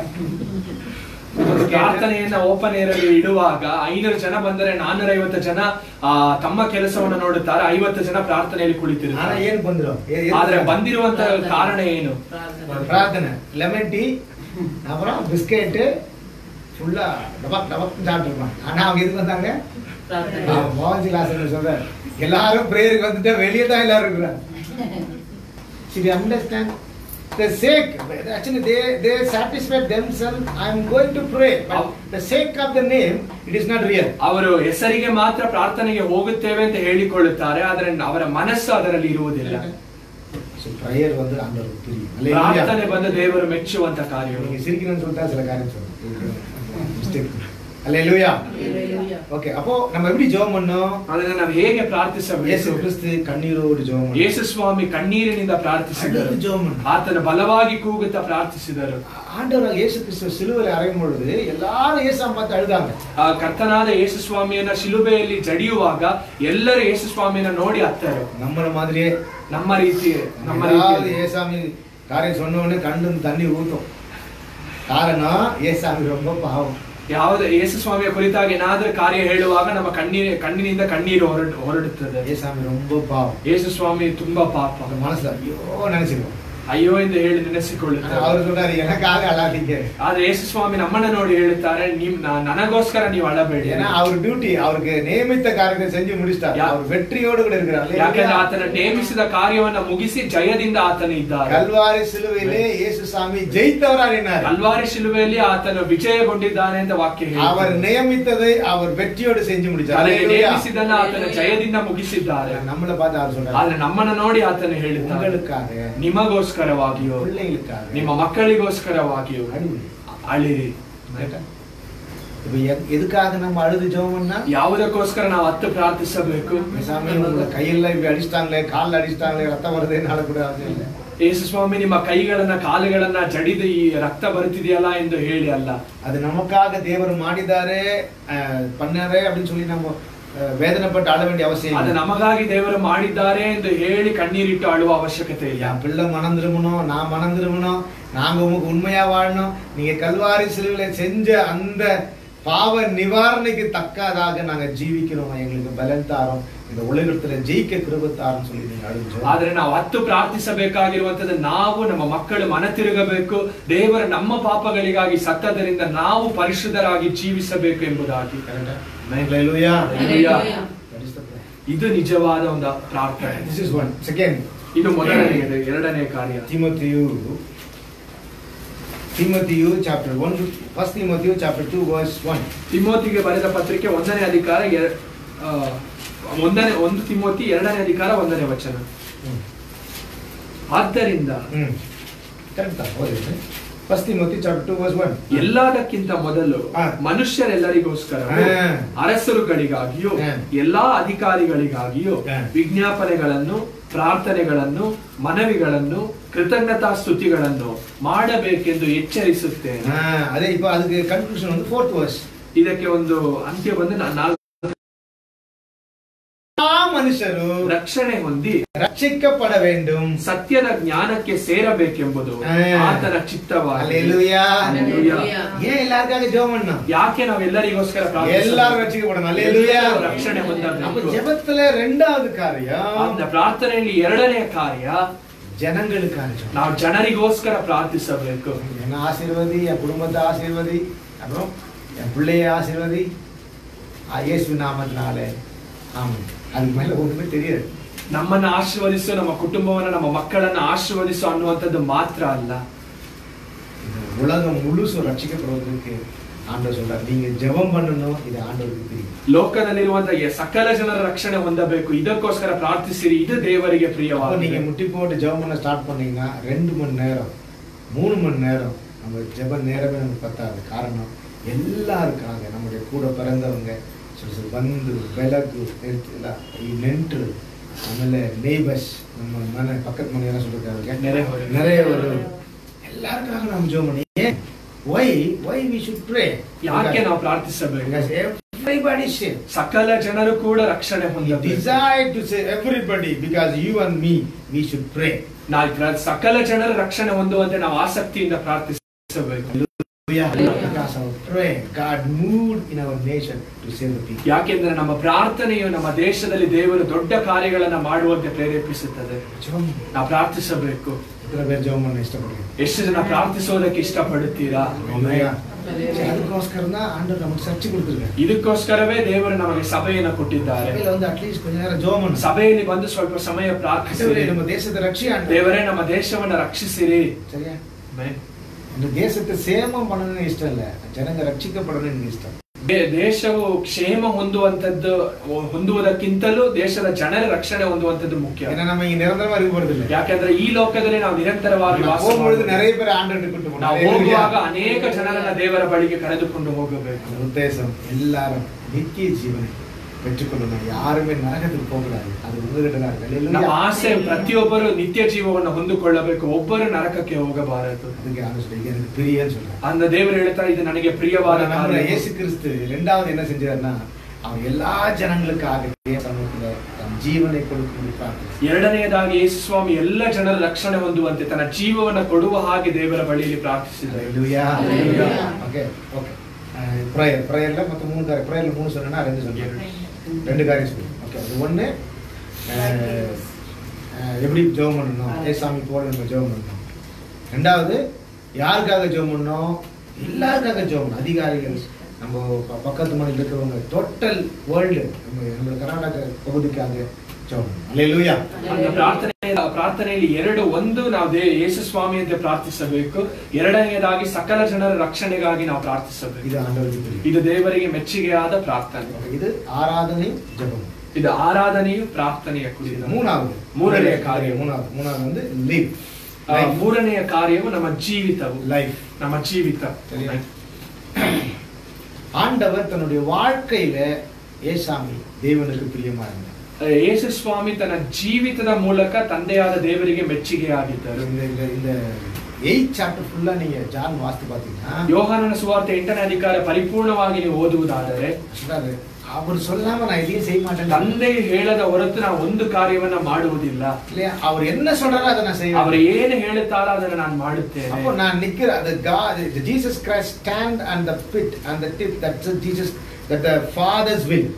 ಯೇಸು ಸ್ವಾಮಿ ನಿಂತಿರುವಂತ ಒಂದು ಸ್ಥಳವಾದ ತಂದೆಯ ಚಿತ್ತದ ಒಂದು ತುದಿಯಲ್ಲಿ, அந்த டிப் வந்து it is father's will. ಆ ಒಂದು ತುದಿ ಬಂದು ಒಂದು ತಂದೆಯಾದ ದೇವರ ಚಿತ್ತ. என்னுடைய ஆகாரம் ஆண்டவருடைய சித்தம், ನನ್ನ ಆಹಾರವು ತಂದೆಯಾದ ದೇವರ ಚಿತ್ತ, என்னுடைய தாக தேவருடைய சித்தம், ನನ್ನ ದಾಹ ತಂದೆಯಾದ ದೇವರ ಚಿತ್ತ. always is minded doing the God's will. ಯಾವಾಗಲೂ ತಂದೆಯಾದ ದೇವರ ಚಿತ್ತವನ್ನ ಮಾಡುವುದಕ್ಕೆ ಇಷ್ಟವುಳ್ಳವರಾಗಿದ್ದಾರೆ. ஹalleluya. அவருடைய வாழ்க்கையில அனுதினமும் ஆண்டவருக்கு பிரியமாவாங்க. ಅವರ ಜೀವಿತದಲ್ಲಿ ಅನುದಿನವೂ ದೇವರಿಗೆ ಮೆಚ್ಚುಗೆಯಾಗಿ ಜೀವಿಸಿದರು. ஹalleluya. ஹalleluya. அப்போ கிறிஸ்தவங்க எப்படி வாழணும், அந்த ಕ್ರೈಸ್ತರು ಹೇಗೆ ಜೀವಿಸಬೇಕು, இந்த வாழ்க்கையிலே ನಮ್ಮ ಜೀವಿತದಲ್ಲಿ ದೇವರ ನಾಮ ಮಹಿಮೆ ಹೊಂದಬೇಕು. ಟೈಟಸ್ chapter 1 verse last, ತೀತುಗೆ ಬರೆದ ಪತ್ರಿಕೆ 1ನೇ ಅಧಿಕಾರ ಕೊನೆಯ ವಚನ. ಅವರು ತಾವು ದೇವರನ್ನು ಅರಿತವರೆಂದು ಹೇಳಿಕೊಳ್ಳುತ್ತಾರೆ, ಆದರೆ ಅವರು ಅಸಹ್ಯರು, ಅವಿಧೇಯರು, ಸತ್ಕಾರ್ಯಗಳಿಗೆಲ್ಲ ಭ್ರಷ್ಟರು ಆಗಿರುವುದರಿಂದ ದೇವರನ್ನು ತಮ್ಮ ಕೃತ್ಯಗಳಿಂದಲೇ ಅಲ್ಲಗಳೆಯುವರು. ಹೇಳುತ್ತಾರೆ, ಕೃತ್ಯಗಳಿಂದ ಅಲ್ಲಗಳೆಯುವರು. She means they saying but their activities is denying God. ಜನರು ದೇವರನ್ನು ಅರಿತಿದ್ದೇವೆ ಎಂದು ಹೇಳುತ್ತಾರೆ, ಆದರೆ ಅವರ ಕ್ರಿಯೆಗಳು ದೇವರನ್ನ ಅಲ್ಲಗಳೆಯುವಂತದ್ದಾಗಿದೆ. Nowadays it is 100% true. ಈ ಒಂದು ಸಮಯದಲ್ಲಿ ಅಂತ್ಯಕಾಲದಲ್ಲಿ ಈ ವಾಕ್ಯವು 100ಕ್ಕೆ 100 ಸತ್ಯವಾಗಿದೆ. ಕ್ರಿಸ್ತವನಿಗೂ ಉಲಗದವನಿಗೂ ವ್ಯತ್ಯಾಸವೇ ಇಲ್ಲ. ಲೋಕದವನಿಗೂ ಒಂದು ಕ್ರೈಸ್ತನಿಗೂ ಒಂದು ವ್ಯತ್ಯಾಸವಿಲ್ಲದ ಒಂದು ಜೀವಿತ. ಸರಿಯಾ ಇಲ್ಲಿಯಾ? Yes. 100%. ஏன் உலக மனுஷன் உலகத்துல வாழ ஆசைப்படுறான், ಲೋಕದ ಮನುಷ್ಯನು ಲೋಕದಲ್ಲಿ ಜೀವಿಸೋದಕ್ಕೆ ಇಷ್ಟಪಡುತ್ತಾನೆ. சொல்றான், ஏமாத்துறான், திருடுறான், களவு செய்யறான், அக்கிரமம் செய்யறான், வட்டி கிடுறான், இதெல்லாம் காரியம் செய்யறது உலகத்தான். ஆனா இன்னைக்கு இது எல்லாமே கிறிஸ்தவன்ட்டு. ಲೋಕದ ಮನುಷ್ಯನು ಲೋಕದಲ್ಲಿ ಜೀವಿಸೋದಕ್ಕೆ ಸುಳ್ಳು ಹೇಳುತ್ತಾನೆ, ಯಾಮಾರಿಸುತ್ತಾನೆ, ಕದಿಯುತ್ತಾನೆ, ಕಳ್ಳತನ ಮಾಡುತ್ತಾನೆ, ಬಡ್ಡಿಗೆ ಹಣವನ್ನ ಕೊಡುತ್ತಾನೆ. ಆದ್ರೆ ಈಗ ಕ್ರೈಸ್ತರ ಜೀವಿತದಲ್ಲಿ ಈ ಸ್ವಭಾವಗಳು ಕಂಡು ಬರುತ್ತದೆ. ಸಿನಿಮಾ ಥಿಯೇಟರ್ಗೆ போறாங்க, ಸಿನಿಮಾಗೆ ಹೋಗುತ್ತಾರೆ. ಸಿನಿಮಾಗೆ போறது தப்பா சரியா? ಸಿನಿಮಾಗೆ ಹೋಗುವಂತದ್ದು ಸರಿಯಾ ತಪ್ಪಾ? வீட்டுல டிவி எடுத்துட்டேன், சந்தோஷம், வேகமா பேசுவேன். டிவி எடுத்துட்டா டிவி இருக்குது, கனெக்ஷன் இருக்கு. ஓகே, நான் சொல்லுன்னா என்னை பொறுத்த வரைக்கும் சினிமா தேட்டருக்கு போகிறது தப்பு, சினிமா பார்க்கறதும் தப்பு தான். ஏன்னா சினிமா பார்த்தா உங்க மனசு என்ன செய்யும், கெட்டு போயிடும். ಸಿನಿಮಾವನ್ನು ನೋಡುವಾಗ ನಮ್ಮ ಮನಸ್ಸು ಕೆಟ್ಟು ಹೋಗುತ್ತದೆ. ಸಿನಿಮಾல ಅಮ್ಮಾவை ಅಪ್ಪಾவை ಹೀರೋಯಿನ್ ತಿಟ್ಟುವಾங்க ಇಲ್ಲ? ಸಿನಿಮಾದಲ್ಲಿ ಹೀರೋಯಿನ್ ತಂದೆ ತಾಯಿಯನ್ನ ಬೈಯುತ್ತಾರೆ. நம்ம உடனே ஹீரோயின் ಬೈತಾರೆ. ಅವ್ರ ಅಪ್ಪ ಅಮ್ಮ பேச்சு கேட்க மாட்டாங்க, ಅವರ ತಂದೆ ತಾಯಿಯ ಮಾತನ್ನ ಕೇಳುವುದಿಲ್ಲ. எங்கேயும் கேட்க மாட்டாங்க. இன்னும் நிறைய இருக்குது, சொல்ல மாட்டாங்க. அட்டாச்சு. கிறிஸ்தவ பசங்க ஏன் தெரியுமா இதை மாதிரி இது டூயட் பாடுறாங்க? கனசுல ஒன்றும் இல்லை, மனசுல. ஒரு கிறிஸ்தவ பொண்ணு கேட்டா, எனக்கு இப்படிதான் வேணும், நான் பேர் சொல்ல விரும்பல, எனக்கு இந்த மாதிரி வேணும்னு கேட்டா, ஒரு நடிகர் மாதிரி வேணுமா? ಒಂದು ಕ್ರೈಸ್ತವ ದೇವರನ್ನ ಹಿಂಬಾಲಿಸುವಂತ ಒಂದು ಹುಡುಗಿ ಕೇಳುತ್ತಾರೆ, ಈ ಒಂದು ನಟನಂತೆ ನನಗೆ ಒಂದು ಪತಿ ಬೇಕು ಎಂದು. கிரைஸ்தர். நான் அப்போ நான் சொல்றது ஒரு 22 வருஷம், 2000 வருஷம், ஆல்மோஸ்ட் 19 years பிஃபோர். ಒಂದು 19-20 ವರ್ಷಗಳ ಹಿಂದೆ. இல்லை 99. அப்போ ஒரு சகோதரி எனக்கு கல்யாணம், ஆனா என் மாப்பிள்ளை யார மாதிரி இருக்குன்னா 2 பேர் சொல்லிச்சு, நீங்க நினைச்சீங்க யாருன்னு சொல்லி. அப்ப இருக்கிற 2 பேர் பேரு இந்த 2 பேர் மாதிரி இருக்கணும். ಆ ಹುಡುಗಿ ದೇವರನ್ನ ಹಿಂಬಾಲಿಸುವಂತ ಒಂದು ಹುಡುಗಿ, ಆದ್ರೆ ಆ ಹುಡುಗಿ ಕೇಳುವಂತದ್ದು ಒಂದು ಇಬ್ಬರು ನಟರ ಹಾಗೆ ನನಗೆ ಒಂದು ಪತ್ನಿ. ஏன் அந்த பிள்ளை கெட்டு போனா? ಯಾಕೆ ಆ ಒಂದು ಹುಡುಗಿಯ ಮನಸ್ಸು ಕೆಟ್ಟು ಹೋಯಿತು? ಸಿನಿಮಾವನ್ನ ನೋಡಿದ್ದರಿಂದ. கரெக்டா? இதெல்லாம் ரூட் இதான். எந்த சர்ச்சுக்கு போனாலும் டிவி பார்த்து சினிமா பார்த்து இதெல்லாம் பண்ணும்பொழுது ಆಟೋಮೆಟಿಕ್ ಮೈಂಡ್ என்ன செய்யுது? ಕೆಟ್ಟು ಹೋಗುತ್ತೆ. ಸಿನಿಮಾವನ್ನ ಟಿವಿಯನ್ನ ನೋಡುವಾಗ ಅದರಿಂದ ನಮ್ಮ ಮನಸ್ಸು ಕೆಟ್ಟು ಹೋಗುತ್ತದೆ. ಕರೆಕ್ಟಾ? ನೀ ಯೋಚಿಸ್ತೀವಿ, ನಾನು சொல்றது சரியா தப்பா? அதனால அது பார்க்காம இருந்தா நல்லது. ಅದನ್ನು ನೋಡದೇ ಇರುವಾಗ ನಮಗೆ ಒಳ್ಳೆಯದು.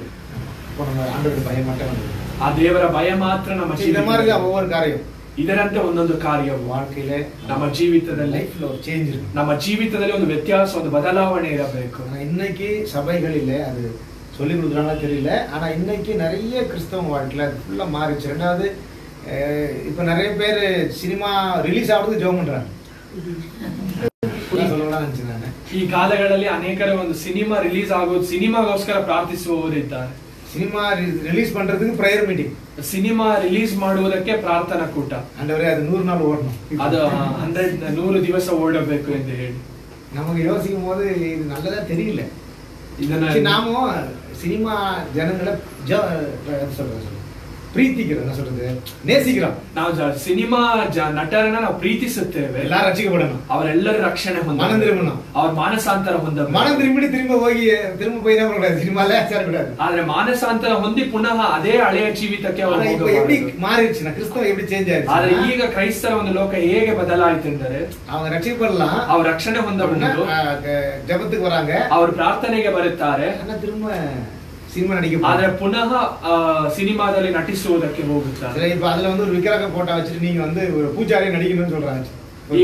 ಈಗ ಒಂದು ವೇಳೆ ಅದರಲ್ಲಿ ಒಂದು ವಿಗ್ರಹವನ್ನು ಇಟ್ಟು ಅದರಲ್ಲಿ ನೀವು ಪೂಜಾರಿಯಾಗಿ ನಟಿಸಬೇಕು ಎಂದು ಹೇಳಬಹುದು. ಇವರು ಪೂಜಾರಿ ನಟಿಸ್ತಾ, ಇವರು ಪೂಜಾರಿ ಒಂದು ಪಾತ್ರವನ್ನು ನಟಿಸೇ ಆಗಬೇಕು.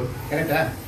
அதுக்கப்புறம் சாமி தப்பா மன்னிச்சு சாமி, ஆக இயேசுஸ்வாமி வழியில தேவரே மன்னிಸಿರಿ ಎಂದು ಕೇಳಿ. இதனாலதான் சொல்றேன், இத மாதிரி சில கிரிட்டிக்கல் இருக்கிறதுனால, ಈ ರೀತಿಯಾದಂತ ಕೆಲವು ಸಂದರ್ಭಗಳು ಇರುವುದರಿಂದ நம்மளை ಸೇಫ್ பண்றதுக்கு, நம்ம கடவுளுக்குள்ள வாழ்றதுக்கு சில ಕಾರ್ಯ ಬಿಟ್ಟು வெளியே வரணும். ಅದರಿಂದ ನಾವು ನಮ್ಮನ್ನ ಸುರಕ್ಷಿತವಾಗಿ ಇಟ್ಟುಕೊಳ್ಳುವಂತೆ ನಾವು ಕೆಲವು ಕಾರ್ಯಗಳಿಂದ ಹೊರಗಡೆ ಬರಬೇಕು. ಈಗ ತಿಳಿಯುತ್ತಾ? ಎಲ್ಲರೂ ರಕ್ಷಿಸಲ್ಪಡணும், ಎಲ್ಲರೂ ರಕ್ಷಣೆ ಹೊಂದಬೇಕು. சில காரியங்கள் நமக்கு ஒத்துக்காது, ಆದ್ರೆ ಕೆಲವು ಕಾರ್ಯಗಳನ್ನ ನಾವು ಅನುಸರಿಸಿ ಹೋಗಬಾರದು. அப்போ லைஃப், நம்மளுடைய லைஃப் ಮಾತ್ರವೇ ಆಂಡವರಿಗೆ ಪ್ರಿಯமா வாழக்கூடியதா.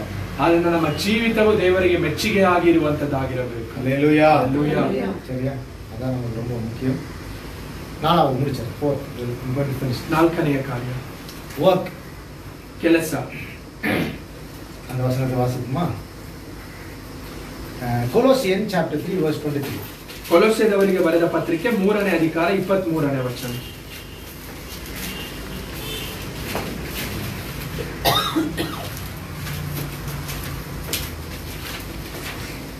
ಮತ್ತು ನೀವು ಯಾವುದನ್ನು ಮಾಡಿದರೂ ಅದನ್ನು ಮನುಷ್ಯರಿಗೋಸ್ಕರವೆಂದು ಮಾಡದೆ ಕರ್ತನಿಗೋಸ್ಕರವೇ ಎಂದು ಹೃದಯ ಪೂರ್ವಕವಾಗಿ ಮಾಡಿರಿ. நான் சொல்றேன்னா, நீங்க எதை செஞ்சாலும் அது மனுஷனுக்கு பிரியமா செய்யாதீங்க. ಅಂದ್ರೆ ನಿಮಗೆ ಹೇಳುವಂತದ್ದು ಏನಂದ್ರೆ, ನೀವು ಯಾವ ಕೆಲಸವನ್ನ ಮಾಡಿದರೂ ಮನುಷ್ಯರು ಮೆಚ್ಚಬೇಕೆಂದು ಮಾಡಬೇಡಿ. ಮನುಷ್ಯನಿಗಾಗ செய்யாது, ಅಂದ್ರೆ ಮನುಷ್ಯನಿಗೋಸ್ಕರ ಮಾಡಬೇಡಿರಿ. ಅದರಲ್ಲಿ ದೇವನ್ ಪ್ರಿಯಪಡುವ ನೀವು ಮಾಡುವ ಕೆಲಸದಲ್ಲಿ ದೇವರು ಮೆಚ್ಚುತ್ತಾರಾ ಎಂದು ಹೇಳಿ ನೀವು ಮಾಡಬೇಕು. ನೀವು ಹೃದಯ ಪೂರ್ವಕವಾಗಿ ಮಾಡಬೇಕು.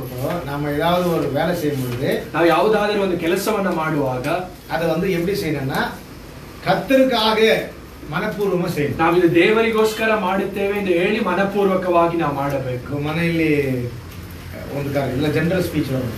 வீட்டில் நம்ம பிள்ளைங்களை கூப்பிட்டு கொஞ்சம் வீடு தொடையே வீடு கொஞ்சம் மாப் போடு அப்படின்னு சொன்னால் அவங்க என்ன பண்ணுறாங்க? அம்மா மாதிரி சொல்லுங்க வாய்ட்டு பிள்ளைங்க என்ன சொல்கிறாங்க? பிள்ளைங்க என்ன சொல்கிறாங்க? அதான் எங்களுக்கு மறந்து அதுதான் சொல்லுங்க. மாறுத்தாரா மாறலாம்? மனைவி வந்து பைத்தாரா? அதிக சைலண்டம். அப்போ அவங்க என்ன அம்மா சொல்றாங்க செய்யக்கூடாது, அப்பா சொல்றாங்க செய்யக்கூடாது, ஏன் செய்யணும்? அப்படி கிடையாது. இது கடவுளுடைய பிள்ளைங்க. நாம எதை செஞ்சாலும் கடவுள் நாம ದೇವರ ಮಕ್ಕಳಾದ ನಾವು ಏನು ಮಾಡಿದರೆ ದೇವರ நீங்க வீட கூட்டி பெருக்கி சுத்தம் பண்றதுனால ஆண்டவர் சந்தோஷப்படுவார். ನೀವು ಮನೆಯನ್ನ ಗುಡಿಸಿ ಒರೆಸುವಾಗ ದೇವರು ಸಂತೋಷ ಪಡುತ್ತಾರೆ இல்லையா? ಹೌದಾ ಇಲ್ವಾ? ಆಮೆನ್. ಪಾಸ್ಟರ್ ಅಂಕಲ್ ಅದೆಲ್ಲ ಮಾಡಿದ್ರೆ ದೇವರು ಸಂತೋಷப்படுவாரா? ஏசாமி இது பண்ணாரு. ಯಾಕಂದ್ರೆ ಯೇಸು ಸ್ವಾಮಿ ಈ ರೀತಿಯಾದ ಕಾರ್ಯಗಳನ್ನ ಮಾಡಿದ್ದಾರೆ.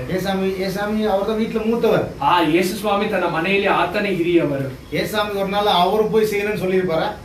ಒಂದು ದಿನವಾದ ಯೇಸು ಸ್ವಾಮಿ ಇನ್ನೊಬ್ಬರು ಹೋಗಿ ಮಾಡಲಿ ಎಂದು ಹೇಳಿ ಯೇಸು ಸ್ವಾಮಿ ஆவில பிறந்தார்னு மரியாள் ஒருத்தருக்கு ரெண்டாவது யோசேப்பு.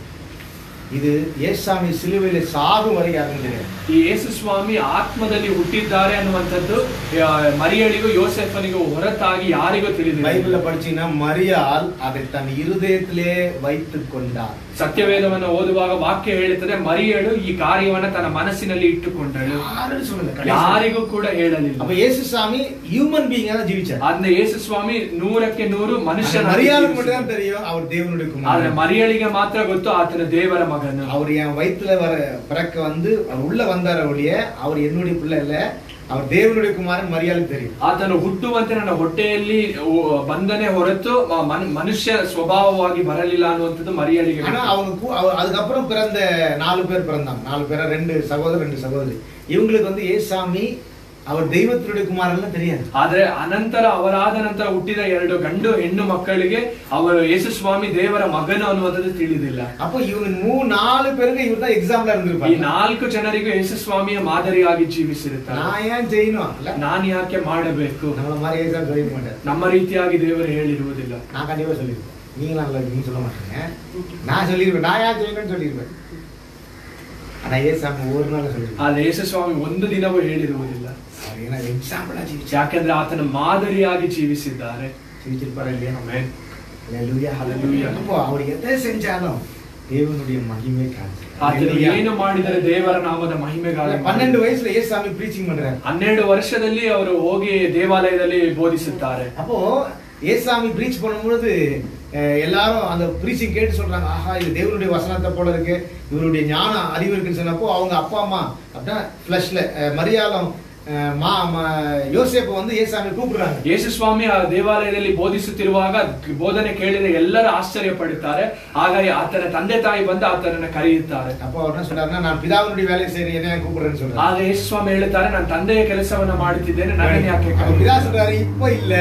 ಆಗ ತಂದೆ ಹೇಳುತ್ತಾರೆ ಈಗ ಅಲ್ಲ, போய் ನೀನು ಹೋಗಿ இருங்க, ನೀನು ಹೋಗಿ ಇರೋ ಎಂದು ಹೇಳಿ ಅವರು போய் என்ன செஞ்சிருப்பாரு.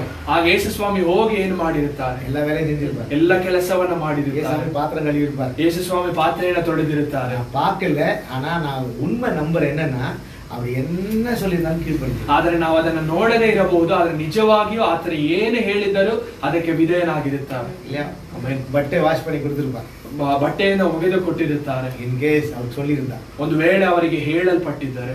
இன்னொரு காரியம் சொல்லுவாங்க, உங்க துணியை வாலிப பசங்க உங்க ட்ரெஸ் நீங்க துவைக்கப்படணும்.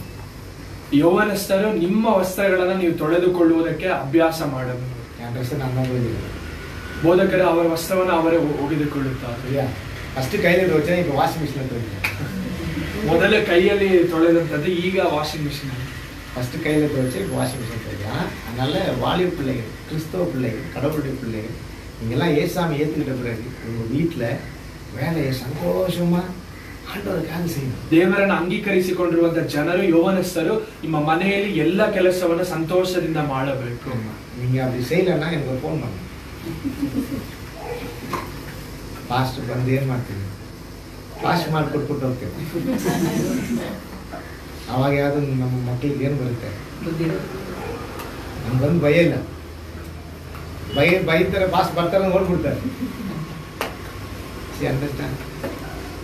நம்ம கடவுளோட பிள்ளைங்க, ನಾವೆಲ್ಲ ದೇವರ ಮಕ್ಕಳು. நம்ம வேலையில ஆண்டவரை மகிமைப்படுத்து. ನಾವು ನಮ್ಮ ಕೆಲಸದಲ್ಲಿಯೂ ದೇವರ ನಾಮವನ್ನು ಮಹಿಮೆ ಪಡಿಸಬೇಕು. ஆமென். ஹல்லேலூயா. சரி, அப்ப நீங்க உங்க துணியை வாஷ் பண்ணி உங்க நீட்டா நீங்க வெச்சிட்டீங்க அப்படி சொன்னா தப்பா? ನೀವು ನಿಮ್ಮ ಬಟ್ಟೆಯನ್ನು ಒಗೆದುಕೊಂಡು ಅದನ್ನು ಚೆನ್ನಾಗಿ ಇಟ್ಟುಕೊಳ್ಳುವುದಾದ್ರೆ உங்க வேலையை நீங்க செஞ்சு வீட்ல சப்போர்ட் பண்ணா தப்பா? ನಿಮ್ಮ ಕೆಲಸವನ್ನ ನೀವು ಮಾಡಿ ಮನೆಯಲ್ಲಿರುವವರಿಗೆ ಸಹಾಯ ಮಾಡಿದರೆ ತಪ್ಪಾ? இப்ப தப்பு. உங்களுக்கு ஒரு நேரம் வரும் பாரு, அப்ப பாஸ்டர் வந்து பாஸ்டர் சொல்லும்போது நான் சொல்லுவேன் நீ செஞ்சல. ಈಗ ನಿಮಗೆ ತಪ್ಪಾಗಿ ಕಾಣಬಹುದು, ಆದ್ರೆ ಮುಂದೆ ನೀವು ಒಂದು ದಿನ ಈ ಒಂದು ಸಂದರ್ಭದಲ್ಲಿ ಬರುವಾಗ ಬೋಧಕರು ಹೇಳ್ತಾರೆ ನೀನು ಮಾಡಿದ್ದೆ ಅಲ್ಲ. உங்க அம்மா ஆயிட்டு உங்க அம்மா சொன்னா ஏன் செய்யணும் கேட்டா உங்க பிள்ளை சொல்லுது ஏன் செய்யணும். ನಿನ್ನ ತಾಯಿ ಹೇಳುವಾಗ ಯಾಕೆ ಮಾಡಬೇಕಂತ ನೀನು ಕೇಳುವಾಗ ನಿನ್ನ ಮಕ್ಕಳು ನಿನಗೆ ಹಾಗೆ ಕೇಳುತ್ತಾರೆ. சரி, ஒரு சின்ன எக்ஸாம்பிள் சொல்றேன். ಒಂದು ಚಿಕ್ಕ ಉದಾಹರಣೆ. ஒரு முறை ஒரு பையன், ரொம்ப சொத்துள்ள ஒரு மனுஷனுக்கு ஒரு பையன் கல்யாணம் ஆயிடுச்சு. அப்போ அவர் எல்லா சொத்தையும் தன்னுடைய மகன் பேருக்கு எழுதி கொடுத்துட்டாரு. ಒಂದು ಹುಡುಗ ಅವನ ಮದುವೆ ಆಗಿ ಅನೇಕ ಐಶ್ವರ್ಯ ಆಸ್ತಿ ಇತ್ತು, ಆ ತಂದೆ ತನ್ನ ಮಗನಿಗೆ ಎಲ್ಲವನ್ನ ಬರೆದು ಕೊಟ್ಟಿದ್ದಾರೆ. அப்போ அவனுக்கு மதுவை ஆயிடுச்சு. ಆ ಮಗನಿಗೆ ಮದುವೆ ಆದ ನಂತರ கொஞ்ச நாள் ஆன பிறகு இவங்க அப்பா என்ன சந்தோஷப்பட்டாருன்னா என் பிள்ளை வந்து என்ன அனுப்ப மாட்டான், என்ன கூட வச்சுப்பான், நான் எப்போதும் பையன் கூட சந்தோஷமா இருப்பேன். ಆದ್ರೆ ಆ ತಂದೆ ನೆನೆಸಿದರೆ ನನ್ನ ಮಗನ ನನ್ನ ಹೊರಗೆ ಕಳಿಸುವುದಿಲ್ಲ, ನನ್ನ ಮನೆಯಲ್ಲಿ ಇಟ್ಟುಕೊಳ್ಳುತ್ತಾರೆ ಅಂತ ನೆನೆಸಿ. அப்ப என்ன நடந்துச்சுன்னா கொஞ்ச நாள் கழிச்சு அவங்க அப்பாவை கூப்பிட்டு, அப்பா உங்களை கொண்டு போய் நான் ஒரு ஹாஸ்டல்ல சேர்க்க போறேன். ಅವನು ಒಂದು ಸ್ವಲ್ಪ ದಿವಸವಾದ ಮೇಲೆ ತನ್ನ ತಂದೆಯನ್ನ ಕರೆದು ನಾನು ನಿನ್ನನ್ನ ಕರೆದುಕೊಂಡು ಹೋಗಿ ಒಂದು ವೃದ್ಧಾಶ್ರಮಕ್ಕೆ ಸೇರಿಸುತ್ತೇನೆ. அந்த வார்த்தை அவங்க அப்பாவால தாங்க முடியல. ಆ ಒಂದು ಮಾತು ಆ ತಂದೆಯಿಂದ ಸಹಿಸಿಕೊಳ್ಳುವುದಕ್ಕಾಗಲಿಲ್ಲ. அவர் வந்து ரொம்ப துக்கப்பட்டார். ಆಗ ತಂದೆ ಬಹಳ ಮನ ಕಷ್ಟ ವೇದನೆ ಪಟ್ಟರು. அப்போ அவன் என்ன பண்றான், மறுநாள் அவங்க அப்பாவை ஹாஸ்டல் கூப்பிட்டு போனான். ಅವನು ನೆಕ್ಸ್ಟ್ ಬರುವಂತ ದಿವಸ ತನ್ನ ತಂದೆಯನ್ನ ಕರೆದುಕೊಂಡು ಹೋಗಬೇಕು. அவங்க அப்பா சொன்னாரா, சரி வா போலாம் அப்படின்னு சொல்லி கூப்பிட்டு போனான். ಅವ್ರ ತಂದೆ ಹೇಳಿದ್ರೆ ಸರಿ ಬಾ ಹೋಗೋಣ ಎಂದು ಹೇಳಿ ಕರೆದುಕೊಂಡು ಹೋದ್ರು. அப்ப போற வழியில அவர் திடீர்னு ஒரு இடத்துல உட்கார்ந்து பயங்கரமா அழுதார். ಅವರು ಹೋಗುವ ದಾರಿಯಲ್ಲಿ ಒಂದು ಕಡೆಯಲ್ಲಿ ಕುಳಿತುಕೊಂಡು ತುಂಬಾ ಅಳುವುದಕ್ಕೆ ಆರಂಭಿಸಿದರು. தேம்பி அழுதார். ತುಂಬಾ ಬಿಕ್ಕಿ ಅಳುವುದಕ್ಕೆ ಆರಂಭಿಸಿದರು. அப்ப கேட்டேன், ஏன் டாடி அழுறீங்க? ಆಗ ಮಗನ ಕೇಳಿದಾನೆ, ಯಾಕೆ ತಂದೆ ಅಳುತ್ತಿದ್ದೀರಾ? ஒரு நல்ல ஹாஸ்டல்ல ரொம்ப பணம் அப்படின்னா ஆல்மோஸ்ட் பர் மந்த் 20,000 அந்த அளவுக்கு உங்களுக்கு நிறைய பணம் கட்டி நல்ல இங்க இருக்க காட்டுல நல்ல ஒரு ಸೊಫಿಸ್ಟಿಕೇಟೆಡ್ இருக்கும்படியா உங்களை நான் கொண்டு போறேன்னு சொன்னேன். ನಿಮ್ಮನ್ನ ಒಂದು ಒಳ್ಳೆಯ ಸ್ಥಳಕ್ಕೆ ಒಂದು ಬಹಳ ಹಣವನ್ನ ಕೊಟ್ಟು ನನ್ನ ಮನೆಗಿಂತಲೂ ಒಂದು ಒಳ್ಳೆಯ ಸ್ಥಳಕ್ಕೆ ನಿಮ್ಮನ್ನ ಬಿಡುವುದಕ್ಕೆ ಕರೆದುಕೊಂಡು ಹೋಗುತ್ತಿದ್ದೇನೆ ಎಂದು ಹೇಳಿದ್ರು. ஆனா அப்போ அவர் அழுத சொன்னாரா, நான் அதுக்காக அழல. ಆಗ ತಂದೆ ಹೇಳಿದ್ರು, ನಾನು ಅದಕ್ಕೋಸ್ಕರ ಅಳುತ್ತಿಲ್ಲ. எங்க அப்பாவை இதே மாதிரி நான் செஞ்சு எங்க அப்பா இந்த இடத்துல உட்கார்ந்து அழுதாரு, இன்னைக்கு அது என் வாழ்க்கையில நிறைவேறுது அப்படின்னு நான் நினைச்சு நான் அழுகுறேன். ನನ್ನ ತಂದೆಯನ್ನ ಕೂಡ ನಾನು ಇದೇ ಮಾರ್ಗವಾಗಿ ಇದೇ ಸ್ಥಳದಲ್ಲಿ ಕರೆದುಕೊಂಡು ಹೋದೆ, ಅದೇ ಸಂಭವವು ನನ್ನ ಜೀವಿತದಲ್ಲಿ ಈಗ ನಡೆಯುತ್ತಿರೋದ್ರಿಂದ ಅದನ್ನ ನೆನೆಸಿ ನಾನು ಅಳುತ್ತಿದ್ದೇನೆ ಅಂತ ಹೇಳಿದ್ರು. ಅದು ನಿಜ. நம்ம என்ன செய்யறோமோ அது நம்ம வாழ்க்கையில ಒಂದೇ வரும். ನಾವು ಏನು ನಮ್ಮ ಜೀವಿತದಲ್ಲಿ ಮಾಡುತ್ತೇವೋ ಅದರ ಪ್ರತಿಫಲ ನಮ್ಮ ಜೀವಿತದಲ್ಲಿ ಬಂದೇ ಬರುತ್ತದೆ. ಮೋಸ ಹೋಗದಿರಲಿ, ಮನುಷ್ಯನ ಎದೆಯಲ್ಲಿ ಅದಕ್ಕೆ ವಾಕ್ಯ ಹೇಳುತ್ತದೆ, ಮೋಸ ಹೋಗಬೇಡಿರಿ, ಮನುಷ್ಯರು ಏನು ಬಿತ್ತುತ್ತಾರೋ ಅದನ್ನು ಕೊಯ್ಯುತ್ತಾರೆ. ನಾವು ನಮ್ಮ ಮಾಡುವ ಕೆಲಸ ಎಲ್ಲದರಲ್ಲಿಯೂ ನಾವು ದೇವರನ್ನು ಮೆಚ್ಚಿಸಬೇಕು. ಅದು ನಿಮ್ಮ ಕುಟುಂಬ, ಅದು ನಿಮ್ಮ ಕುಟುಂಬ. ನೀವು ಕೆಲಸ ಮಾಡುವುದಕ್ಕೆ ಯಾಕೆ ಹಿಂದೆಗೆಳ್ತೀರಾ?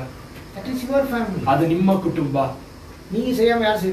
ನೀವು ಮಾಡದೆ ಹೋದರೆ ಯಾರು ಮಾಡುತ್ತಾರೆ? ಎನಿ ವರ್ಕ್, ಯಾವ ಕೆಲಸವಾಗಿರಬಹುದು,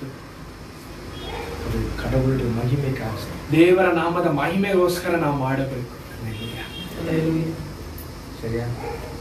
அதனால வேலை செய்யறது, உழைக்கிறது, குடும்பத்துல இருக்கிறது எல்லாமே ಮನುಷ್ಯನಿಗಾಗ ಇಲ್ಲ, ಅದನ್ನ ನಾವು ಕೆಲಸ ಮಾಡುವಂತದ್ದು, ದುಡಿಯುವಂತದ್ದು, ಮನೆ ಕೆಲಸ ಮಾಡುವಂತದ್ದು ಎಲ್ಲ ಮನುಷ್ಯರಿಗೋಸ್ಕರ ಅಲ್ಲ, ಆದ್ರೆ ದೇವರಿಗೋಸ್ಕರ. ನಾಲ್ಕಾದ ದೇವನೇ ಅಲ್ಲಿ ನಾಲ್ಕನೆಯದಾಗಿ ನಾವು ಮಾಡುವ ಸಕಲ ಕಾರ್ಯಗಳಲ್ಲಿಯೂ ನಾವು ದೇವರನ್ನ ಮಹಿಮೆ ಪಡಿಸಬೇಕು.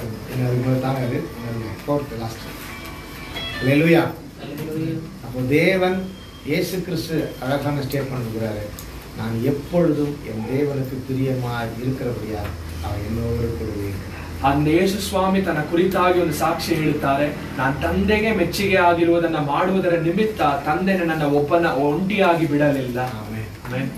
ನಮ್ಮೋಡು ಕೂಡ ಆಂಡವರು ನಿರಂತರமா ಇರ್ತಾನೆ. ನಮ್ಮ ಸಂಗಡ ದೇವರು ನಿರಂತರವಾಗಿ ಜೀವಿಸಬೇಕಾದರೆ ನಾವು ಯಾವಾಗಲೂ ದೇವರಿಗೆ ಮೆಚ್ಚುಗೆಯಾಗಿ ಜೀವಿಸಬೇಕು. ನಾವು ಪ್ರಾರ್ಥಿಸೋಣ. ಎಲ್ಲರೂ ದೇವರ ಸನ್ನಿಧಾನದಲ್ಲಿ ನಮ್ಮನ್ನು ಒಪ್ಪಿಸಿಕೊಟ್ಟು ಪ್ರಾರ್ಥಿಸೋಣ. See, I want you 2 members ನಿಮ್ಮಲ್ಲಿ ಇಬ್ಬರು ಈ ಕಾರ್ಯದ ಕುರಿತಾಗಿ ಪ್ರಾರ್ಥಿಸಲು to pray.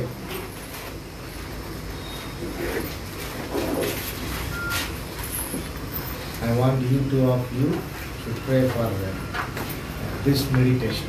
ಈ ನಾವು ಧ್ಯಾನಿಸಿದ ಈ ಒಂದು ವಾಕ್ಯವನ್ನ ಇಟ್ಟು ನಿಮ್ಮಲ್ಲಿ ಯಾರಾದರೂ ಇಬ್ಬರು ಈ ಒಂದು ಕಾರ್ಯಕ್ಕೋಸ್ಕರ ಪ್ರಾರ್ಥಿಸಿರಿ. ಹಲ್ಲೆಲೂಯಾ. ಸ್ತೋತ್ರ ಸ್ತೋತ್ರ ಸ್ತೋತ್ರ ಸ್ತೋತ್ರ ಸ್ತೋತ್ರ ಸ್ವಾಮಿ. ಪರಿಶುದ್ಧನು, ಉನ್ನತನು, ಮಹೋನ್ನತನು, ಸರ್ವಶಕ್ತನಾದಂಥ ದೇವರೇ, ನಿಮ್ಮ ನಾಮಕ್ಕೆ ಕೋಟಿ ಕೋಟಿ ಸ್ತೋತ್ರ ಅಪ್ಪ.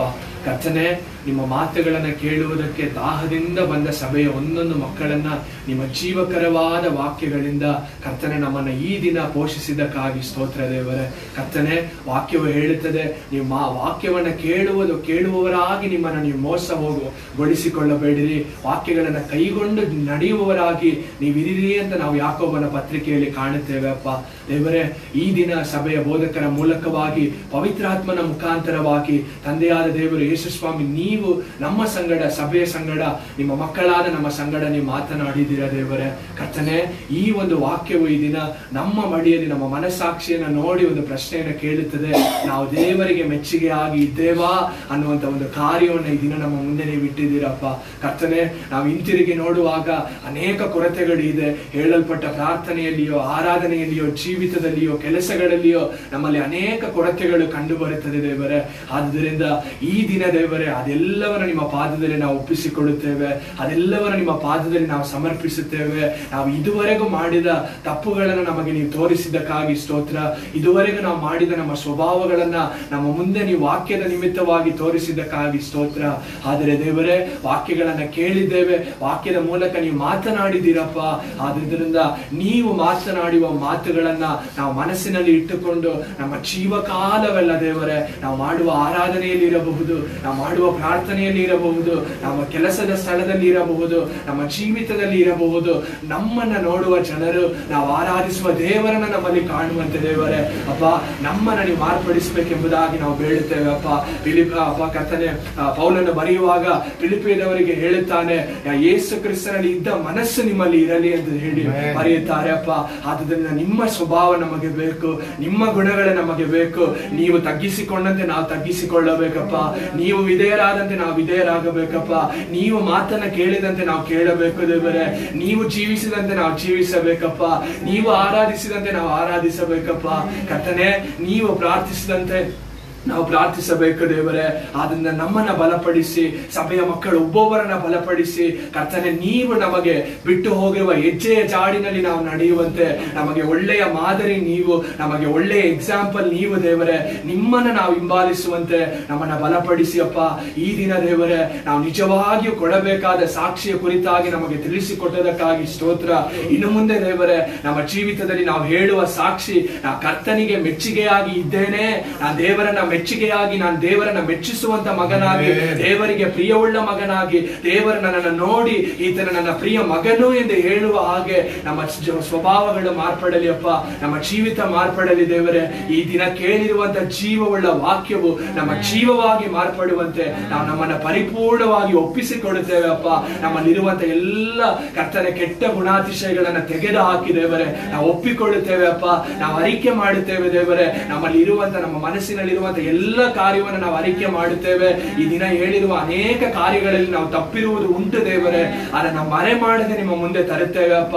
ನಮ್ಮ ತಪ್ಪುಗಳನ್ನ ಮನ್ನಿಸಿ, ನಮ್ಮನ್ನ ಬಲಪಡಿಸಿ, ನಿಮ್ಮಂತೆ ನಾವು ಜೀವಿಸುವಂತೆ, ಕ್ರಿಸ್ತನನ್ನ ಲೋಕದಲ್ಲಿ ತೋರ್ಪಡಿಸುವ ಮಕ್ಕಳಾಗಿರುವಂತೆ ನಮ್ಮನ್ನ, ನಮ್ಮ ಸಭೆಯ ಮಕ್ಕಳನ್ನ, ಲೋಕದಲ್ಲಿರುವ ಎಲ್ಲಾ ಪರಿಶುದ್ಧವಂತರನ್ನ, ಎಲ್ಲ ಜನರನ್ನ ದೇವರೇ ನೀವು ಈ ರೀತಿಯಾಗಿ ನಿಮ್ಮಂತೆ ಮಾರ್ಪಡಿಸಬೇಕೆಂಬುದಾಗಿ ನಾವು ಕೇಳಿಕೊಳ್ಳುತ್ತೇವೆ ಅಪ್ಪ.